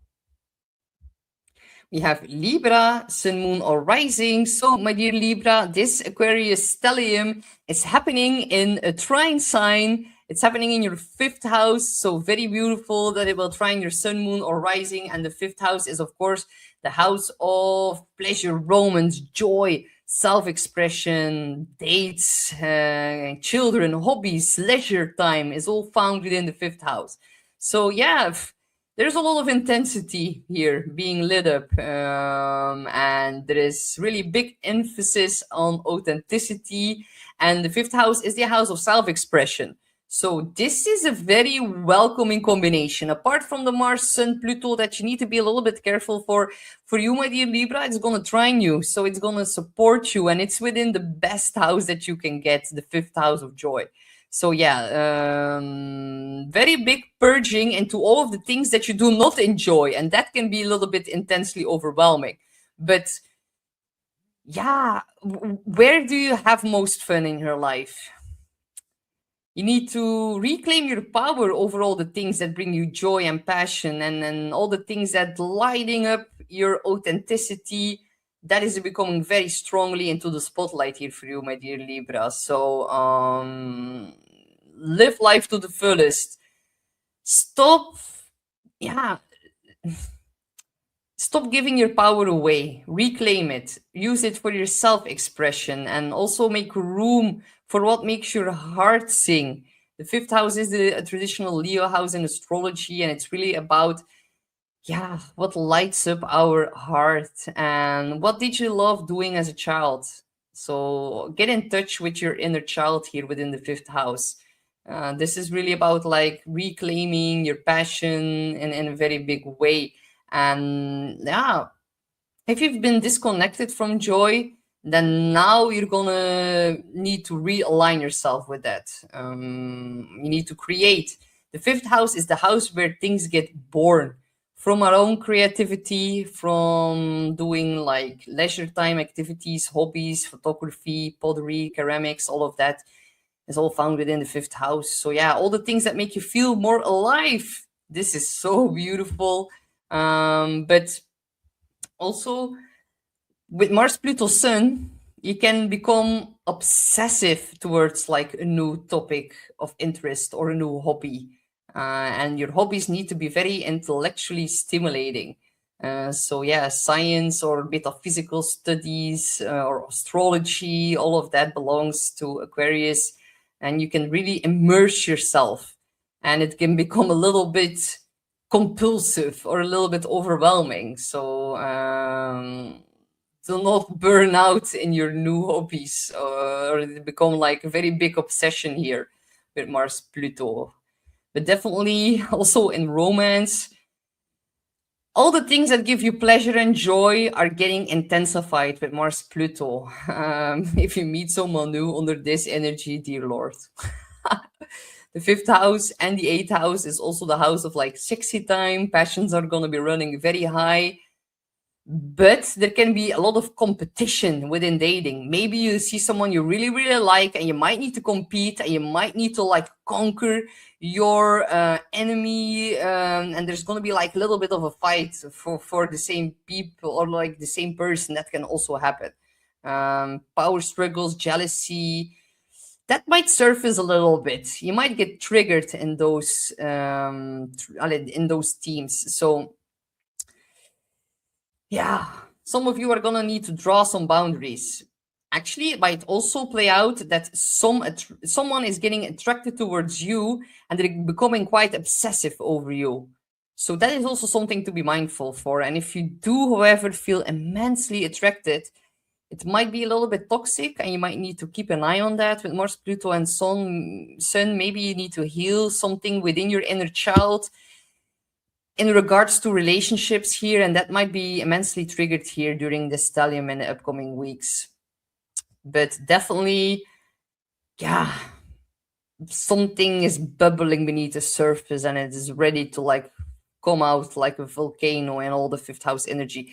If you have troubles with your kids, this might be a difficult time with Mars, Pluto.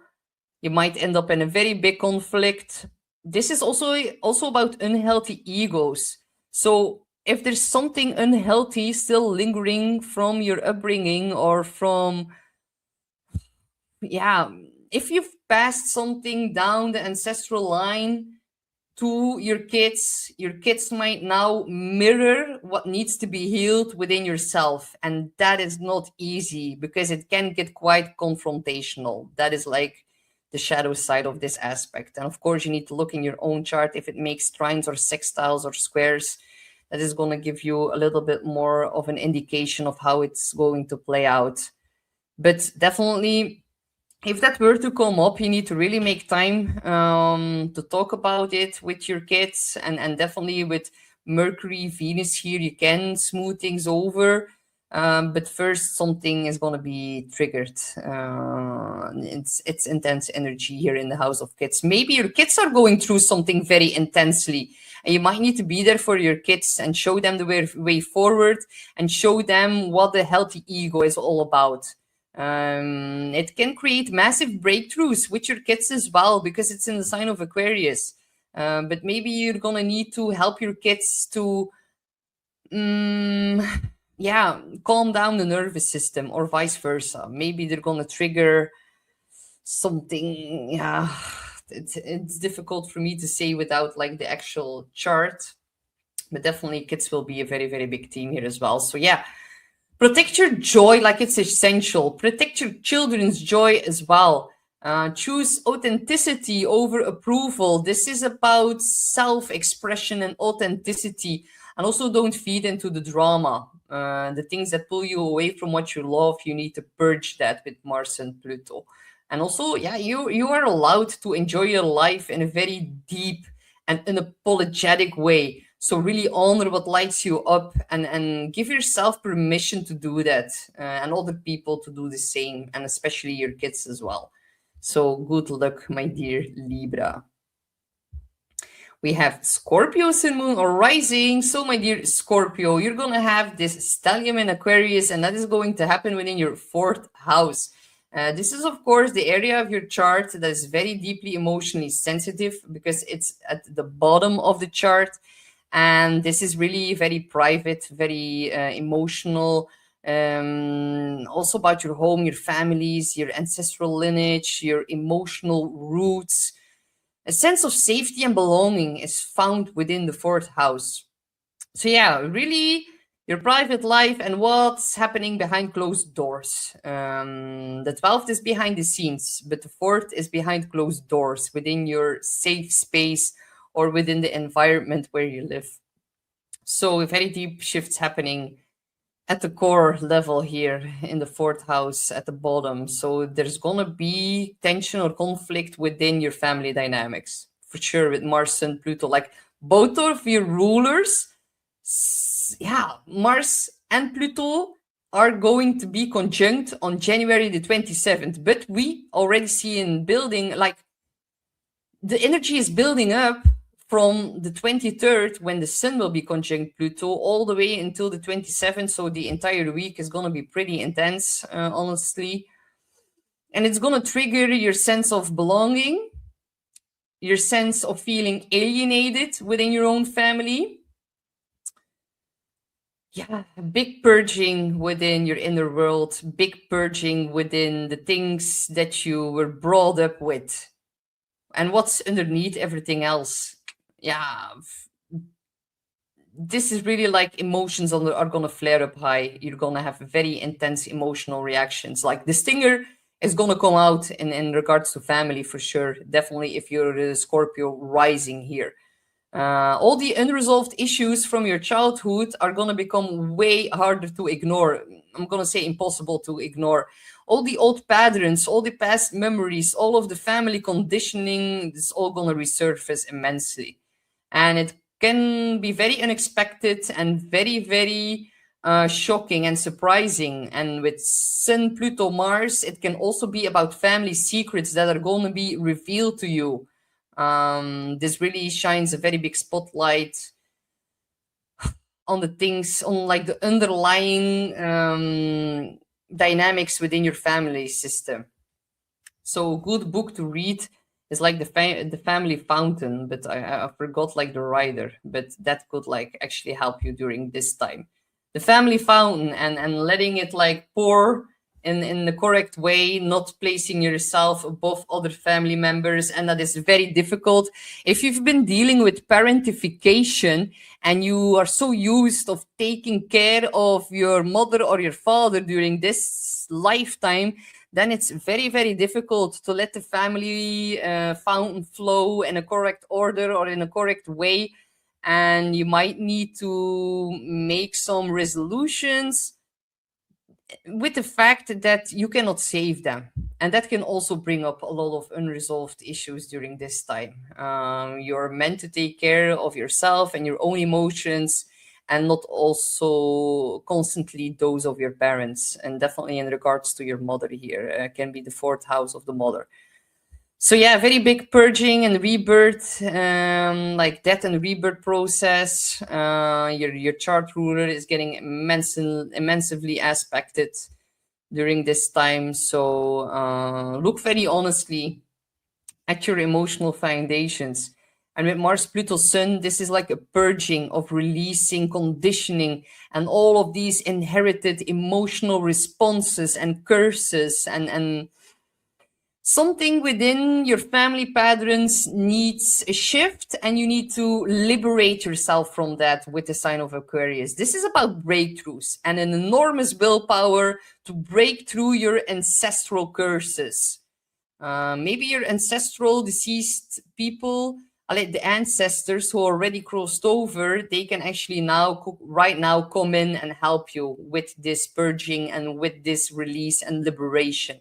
So listen to them. I know you can hear them as a Scorpio. So do not get lost in them. Do not fight them. Do not, like, Aquarius is a sign of equality, but do not go fighting for equality here, because you will have a lot of difficulties attaining it. Just give yourself permission to be equal, and do not ask for their permission or their reassurance, because it will be difficult in getting that right now. You need to clear it out. You might need to emotionally withdraw yourself a little bit, create a safe sanctuary for yourself where you can really calm down your nervous system. You need to really clear out a lot of energy in regards to your family patterns. So yeah, big redefinition of what home means to you and what your place is within your family and your role within it. And then, yeah, you need to claim your emotional space. Be mindful that like the direct confrontation is going to trigger a lot of defensiveness and a lot of reactivity right now. Choose very carefully if you engage or not, because what matters most is actually protecting your emotional well-being and your sense of safety and belonging. So yeah, prioritize the right environment. And if you're living within a home where there is toxic energy, then you might need to break away from that. So yeah, I know Scorpio, a little bit intense, but yeah, it is what it is, and you're so used to it. Your whole life is one big transformation, and you are standing in front of another big one in regards to your family. So let me know if that resonated and what's going on for you. And I wish you a lot of emotional healing and the strength to really resurrect like you always do. So good luck, my dear Scorpio. Okay, Sagittarius, Sun, Moon, or Rising, you're going to have this Aquarius Stellium happening within your 3rd house. So the 3rd house is, of course, a huge emphasis on your mind, your voice, how you speak, how you write. It's also your local environment. It rules over thinking patterns, learning, teaching, writing, your local community, your siblings, your neighbors, your daily interactions. And what really like stood my mind here, or like baffled me a little bit, is that all the planetary conjunctions with Pluto, they are about to happen at 3 degrees. So I forgot to mention that for Scorpio, but like siblings are going to be a very big problem for them as well, because all of this happens at 3 degrees. But back to Sagittarius, all of it happening at 3 degrees, there's like a double emphasis on 3. It's happening in the 3rd house on 3 degrees. Pluto is at 3 degrees. Okay, I've said to 3 degrees so much right now. I think you guys are getting the notion of it. But 3 degrees, it rules over your siblings and your neighbors. And there might be some very intense things occurring with them. So 3rd house is also technology, your technological gadgets, being on the road, short distance travel. And it's how you think, how you speak, how you engage with the world around you. And with Mars, Pluto, dear Lord, this can point towards obsessive thought. You can like immerse yourself in some new kind of study or learning new things, and you can become obsessed about it. Or maybe someone from in your local environment like spills the tea or tells you some kind of a secret, and you're like totally like your motor inside of your head just doesn't want to switch off. So mental intensity, pointing towards a little bit of taboo subjects as well, can give a little bit of anxiety because of the nervous system is getting overstimulated or overloaded here. With all of this happening within the third house on Pluto, thoughts that don't really belong to you, like thoughts that are like infusing your mindset from like the depths, intrusive thoughts with Pluto's sun here can be a little bit a mindset that can become a little bit focused on worries, and worries might be more in your face than usual because you as a Sag, you're very like easygoing, you're very optimistic, you're about higher wisdom, you're like the guide and the teacher, and people look up to you and they come like asking for advice. But with all of this intensity within the third house and within your local environment, you can be feeling like, okay, I just like had enough for a second, just like leave me alone. And I need to like rebalance my thought process, and I need to rebalance all of the things that I need to do. And the third house is very busy. You can have a lot of errands, a lot of signing contracts, paperwork. Do not go doom scrolling. The third house rules over our phone and what we like, which content we consume. And if we consume too much content during this time, then we're gonna have a mental burnout. Be mindful and like have a big purge within your social media. Everything that's toxic or not authentic, or people who are pretending to be very, very forward thinking, but are actually just like putting up a mask, just throw them out. Because Mars, Sun, Pluto, it is about masks that are about to drop off from your neighbors, from your siblings, and also from all the people you follow online. The third house is also like your DMs and your emails and your inbox, and that can like fully explode during the next couple of weeks. Can become like an information overload in which you like need to fully immerse yourself, and it's like, oh my god, I'm not being able to get out of all the things that I need to do. So yeah, that is very intense energy here.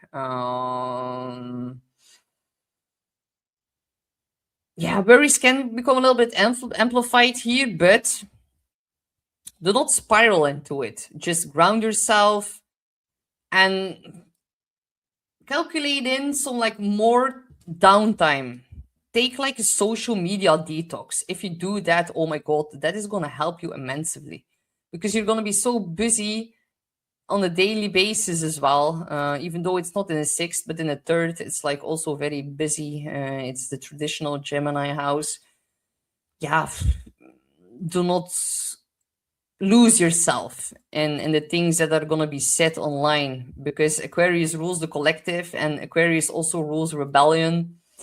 You're going to see a lot of rebelliousness topics online. Maybe your siblings are going to be a little bit more rebelliousness, and if you have a sibling bond that is a bit toxic, then it's going to come up massively during this time. So be careful for that.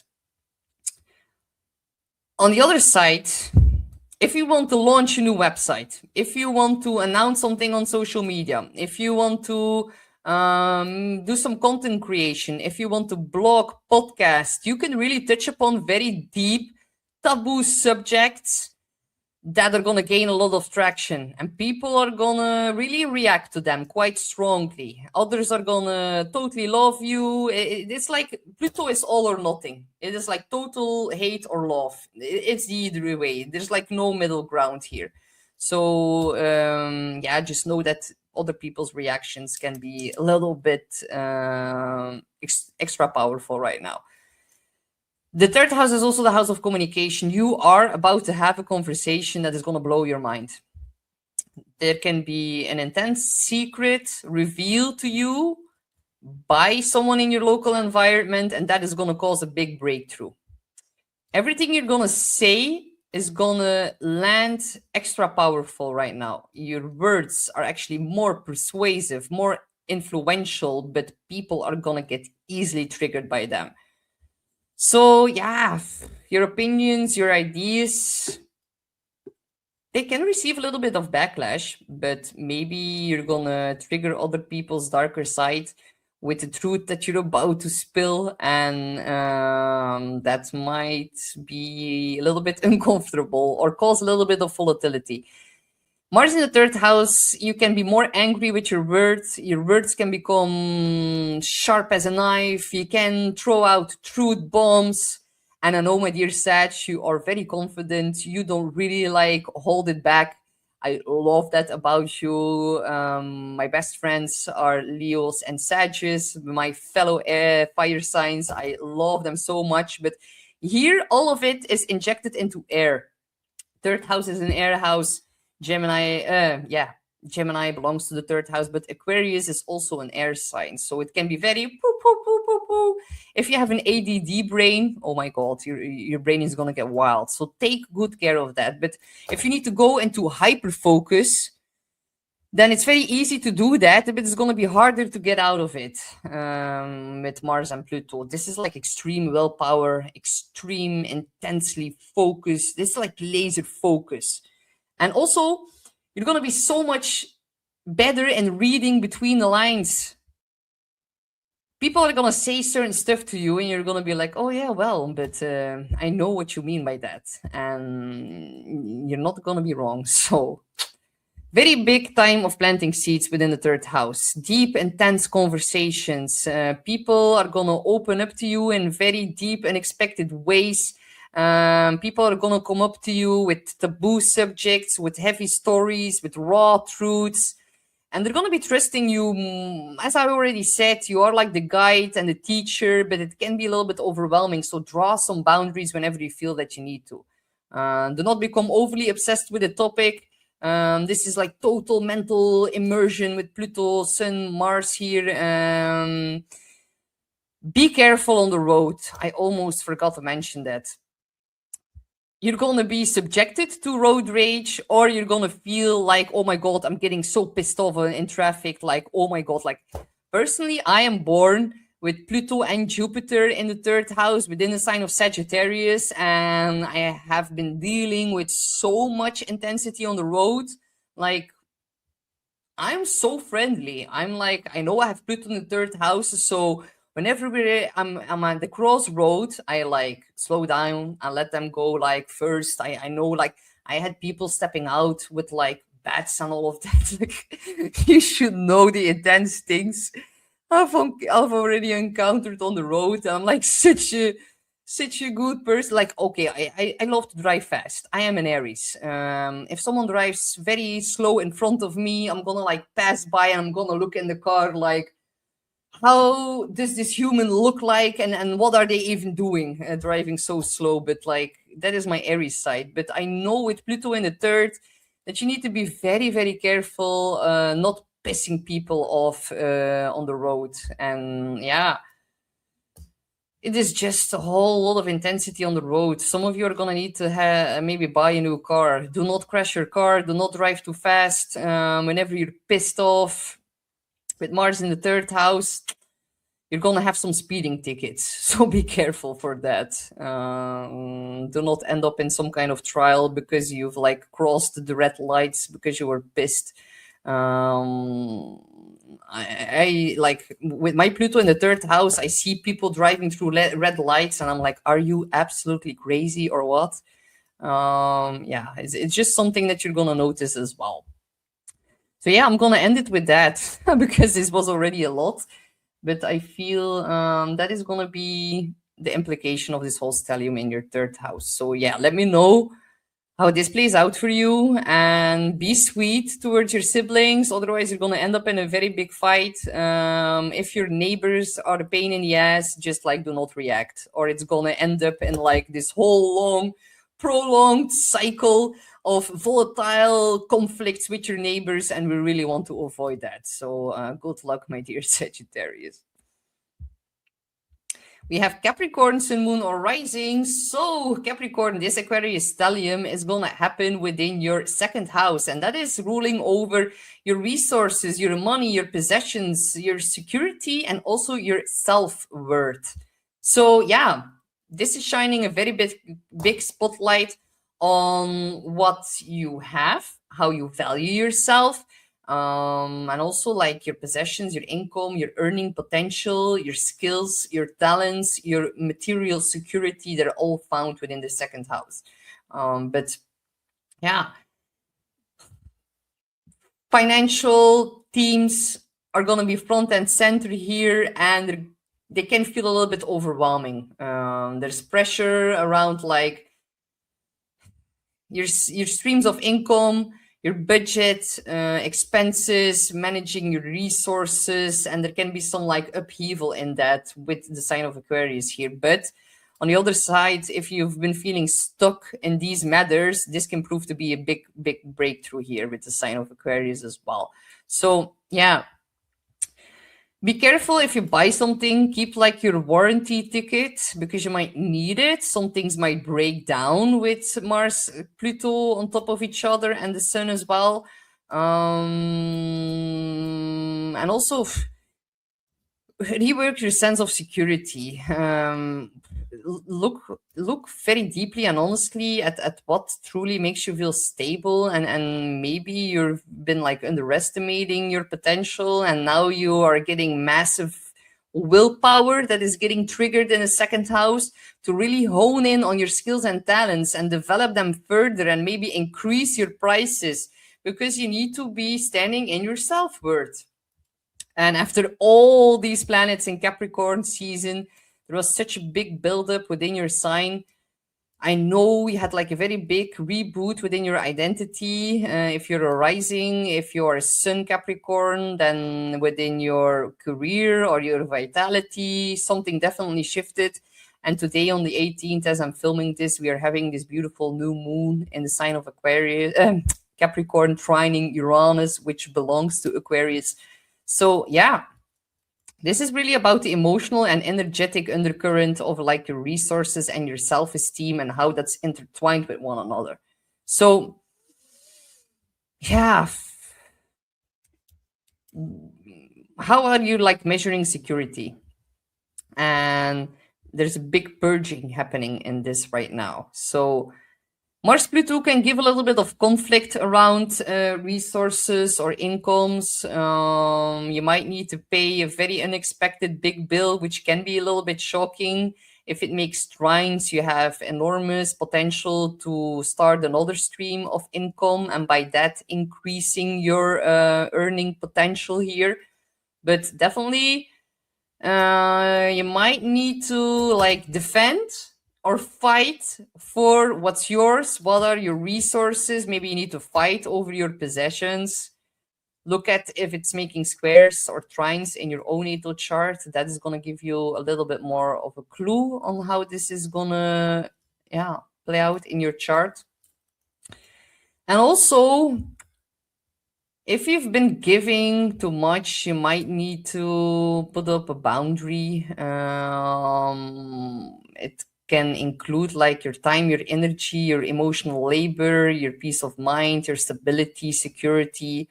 All of these themes might get a bit challenged here during Aquarius season. So yeah, recognize also that your value is not only what you provide to others, but what do you need to provide to yourself a little bit more. This is really about reprioritizing. You might need to also take on some extra responsibilities in your job or in regards to earning money. You might need to,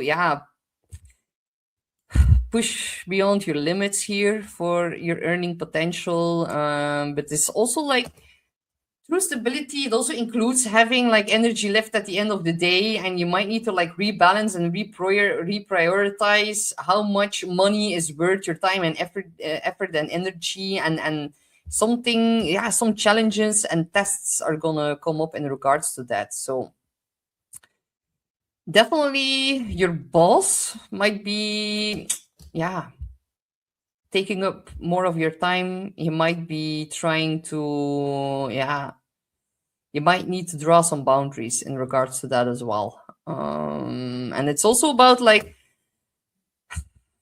dependencies because it's opposite the eighth house. So it's what you bring to the table and what you're being able to share with other people. And if that's imbalance and something might needs to be readjusted in that. But definitely this is really, really triggering your enormous potential for earning money. And it's also like, are the dynamics within the second and the eighth, are they mutually supportive, or are other people quietly draining your money, and maybe you need to like defend that and keep it more to yourself if you're feeling drained. On the other hand, of course, if your earning potential is being highlighted, you might be put in a position, a power position with Pluto and Mars, where you're being able to finally share more with others as well. So it all depends on your natal chart. But definitely money, finances are all coming into a very big picture here. And also be mindful of like obsessing over security and stability and letting your bank account numbers decide your self-worth. That is something that maybe needs to be purged here, and maybe you're gonna get some kind of lesson in regards to that.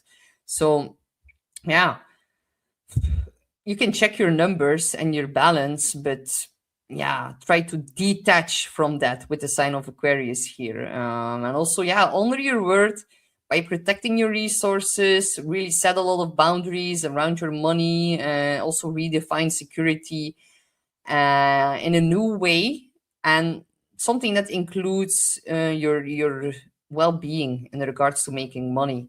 And I'm saying it again, like this can cause a lot of major breakthroughs within like adding a new stream of money or changing your job, and with that like having a very big change and innovation being brought within your second house. Like you can use technology or AI for like streamlining your budget. Also you can implement AI to increase your earnings as well. So yeah, these are all more themes to really look into. And also, yeah, value yourself. Stability is going to become something, yeah, you do not have to chase it. You are very stable, my dear Capricorn. So yeah, like, make good use of this energy, as it is actually very, very rare and special happening within the second house. And also Mars in the second house, and can give like also a tendency to be very impulsive with your spending. Be careful for that. There's like a little bit of compulsive behavior being found within your second house. So guard yourself from that. So yeah, let me know how that happens or how it plays out in your chart, my dear Capricorn. And I wish you the best of luck. We have Aquarius, Sun, Moon, or Rising. So, Aquarius, you are having a stellium in your sign. Like, wow, this is incredible. Last time we had that was in 2024 in February, but it wasn't as massive as this one now. But think back to 2024 to February. Something that got planted then is now like getting another, like seeing another round. That is definitely possible. So yeah, this is so huge for you, my dear Aquarius. I cannot underline that enough, but yeah, this is amplifying a much, much longer transit that you've already been dealing with, and that is Pluto in your sign. He is getting triggered massively during the upcoming few weeks. So you've had Pluto since, yeah, 2 years now, but it's been fully in Aquarius for over a year now, fully. So this is gonna be here for the next 18 years. So yeah, this is totally purging and transforming and reshaping your identity, your presence, how you hold your power, how you use it over others, how you are reclaiming your lost power. And definitely, yeah, it is about your sense of self and identity at the deepest level. So all of the personal planets are now one by one gonna conjunct Pluto. So today on the 18th, as I'm filming this, you're gonna have Venus conjunct Pluto and tense things in regards to money and love, your attractiveness, your charm, and all of that is getting massively boosted during this time. And also then on the 23rd, the Sun is going to conjunct Pluto. Oh, I forgot the exact day for Mercury, but it will be around that time as well. I think it's the 22nd, if I remember correctly. I would need to check that, so excuse me, Aquarius. But the 23rd is an important date. The Sun will be on Pluto. Really, yeah, this is about big, grand displays of power. And if you are like been using that in the right way, and if you haven't, you're gonna have some kind of a conflict, and that will further develop whenever Mars is gonna conjunct Pluto, and that will happen on the 27th. Woo! This is incredible. You guys are gonna have to let me know what happens, because I am so curious. I can almost not like handle it. So yeah, Pluto, it works beneath the surface. It's about underhand tactics. It's about secrets. It's about power, control.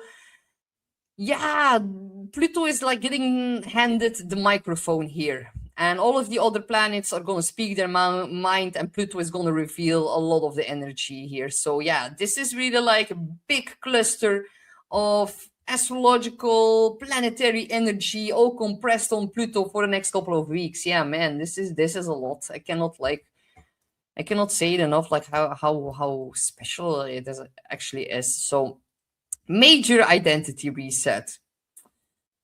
The first house is about your body, your presence, how you show up in the world, how people perceive you, how you pursue your goals, how you experience yourself. Your personal power is being, yeah, you're leveling up. You're being redefined.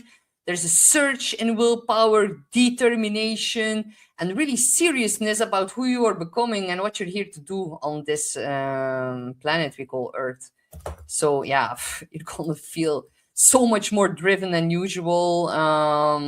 There's gonna be this sense of rewiring and like purging a lot of the insecurities, because you are taking your power back.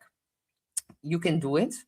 You are meant to take up space. You can definitely feel a little bit more intense, and it can feel very overwhelming. But this is about real authenticity and embracing that, and embracing your unique quirks and threats and talents and skills, and like your forward moving thinking. It's like a lot of Aquariuses, they feel like they're like a little bit ahead of their time, but you're actually here to hand us a lot of new timelines, and yeah, this is about the future, and the future is like here. It's like really intersecting. So let go of the old. This is like getting totally reborn here with this Aquarius Stellium. So owning your authority over your own life, getting it back.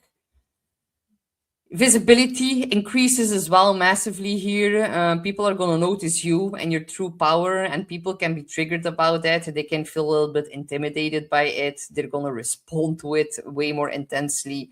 And it's not going to be a neutral response. They are either going to hate it or love it. There is no middle ground here.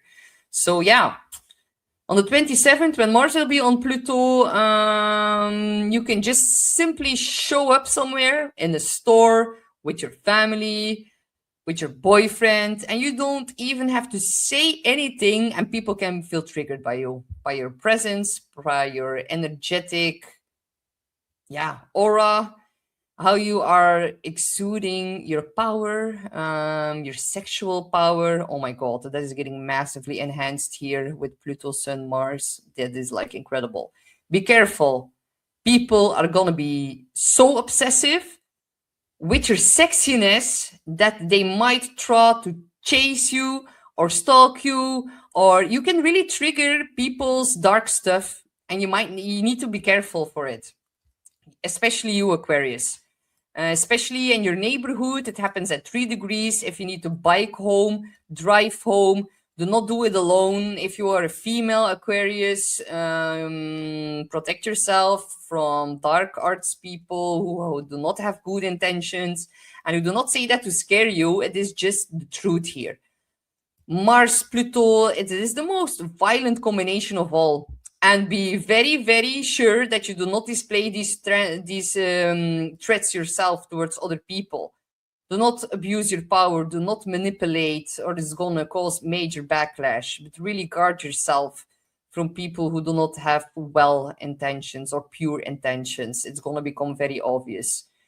Definitely also from your partner, as it happens in the opposing sign of your 7th house.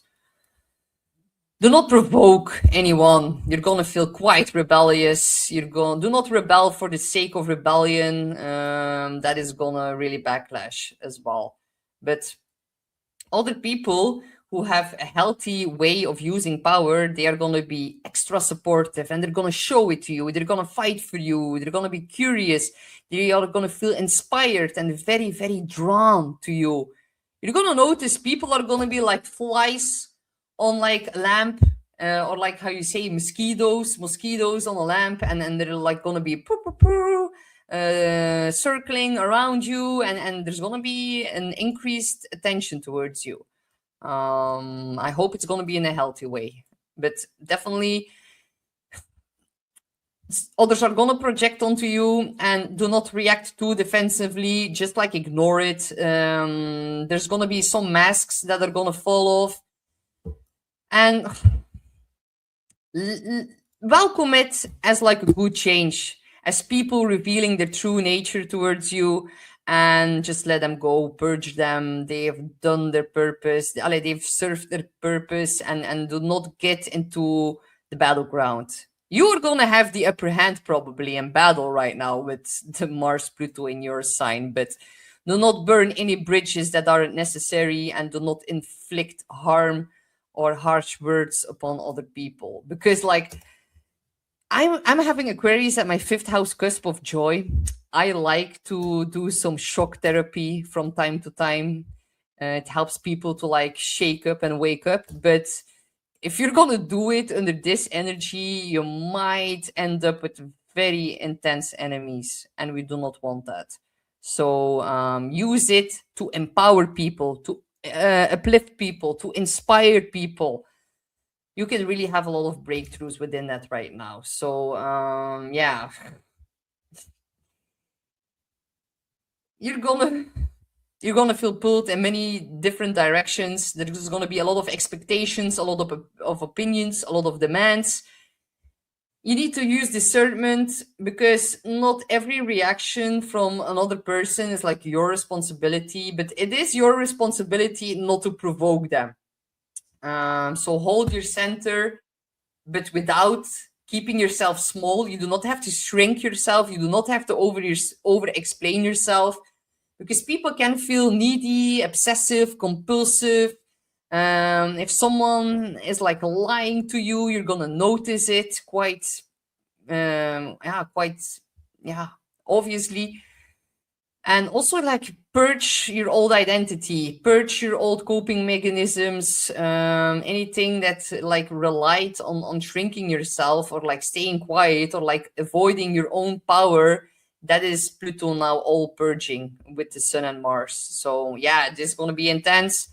It's going to feel volatile and destabilizing, but it's going to be incredibly liberating and clarifying in the end. So also know you're going to have on February the 17th a solar eclipse within your sign. It's going to square off to your ruler Uranus. So yeah, this is like no going back, and a whole new identity that is being forged through here, about embracing your authenticity and all of your weirdness, and really displaying on that on the world level, and everyone is going to see it. And on the 26th of July, the North Node will enter your first house, or your sun sign or moon sign, and the whole world we all collectively are being pushed towards like embracing our authenticity, and you are actually here to lead the way forward in that, and you're gonna help us, show us how we need to do that. So you are like lead by example, and that is gonna give you a lot of breakthroughs within your identity and within how other people are gonna see you.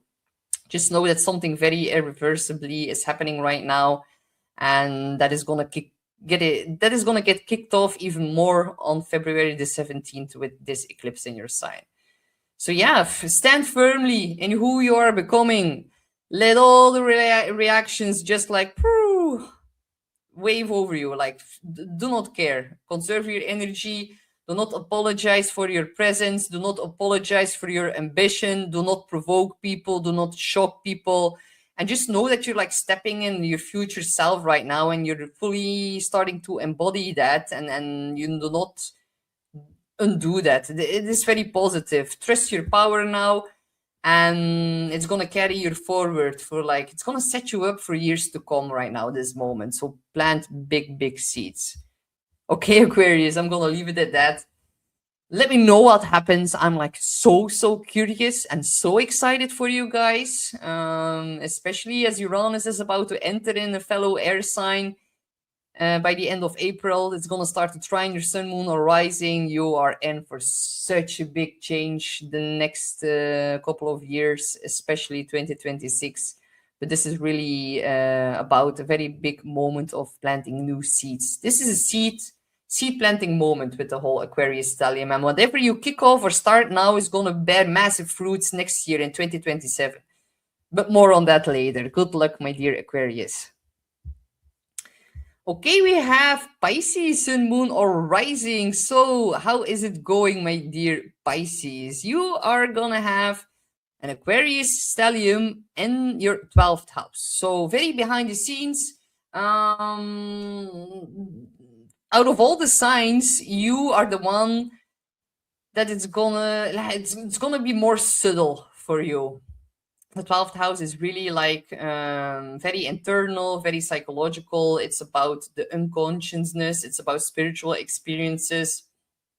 So yeah, a way different energy than the sign of Aquarius that I've just read, of course. So subconscious, the unseen, isolation, spiritual realms, your spirit guides, your intuition, your dreams, everything that we cannot fully grasp, everything that happens behind the veil, everything that is very spiritual or synchronistic within nature. And for you, it's really like very strongly emphasized on like the metaphysical realms here, and quantum entanglement and all of that, because it falls into the sign of Aquarius. So very interesting here, very interesting energy, Pisces. So yeah, very deep internal clearing is taking place. You're processing a lot of material at a very profound inner level.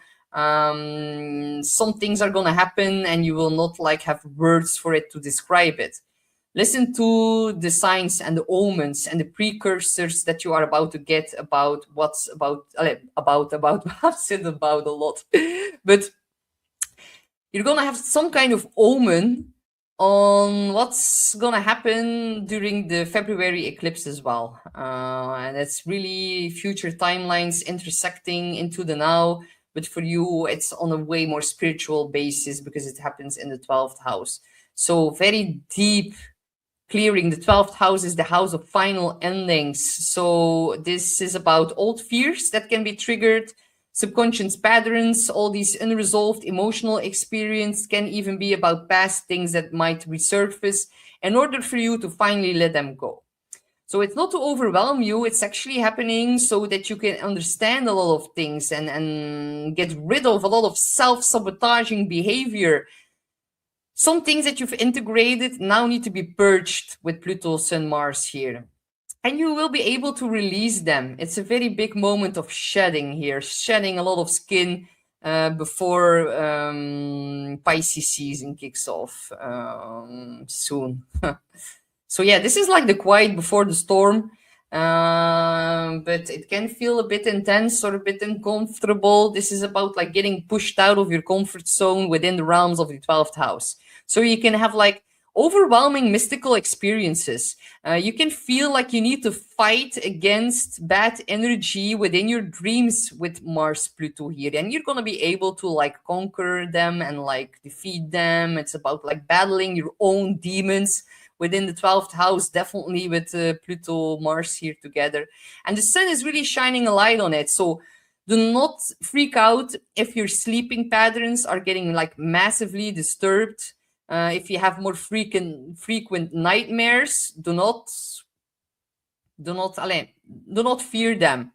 Engaged with them and let them go. They're coming up in order for you to fully process them. It's actually very beneficial what's about to happen, but it might not seem that way. So yeah, this is really about all these unresolved emotional experiences that need to be released here. And yeah, you need to face yourself in an honest way. This is really where emotions can run very, very deep. This is about a very big sharpening of your intuition. Yeah, your inner world can feel very loud right now, and your subconscious is really like asking a lot of your attention. All these planets are putting that in the spotlight, and it is about a major rebirth happening at an internal level. It might not be visible from the outside, or it might not be visible for other people, but it's going to be very, very palpable for you, my dear Pisces. So spiritual sensitivity is going to get massively heightened, vivid dreams, stronger intuition, very big symbols or symbolic messages through dreams.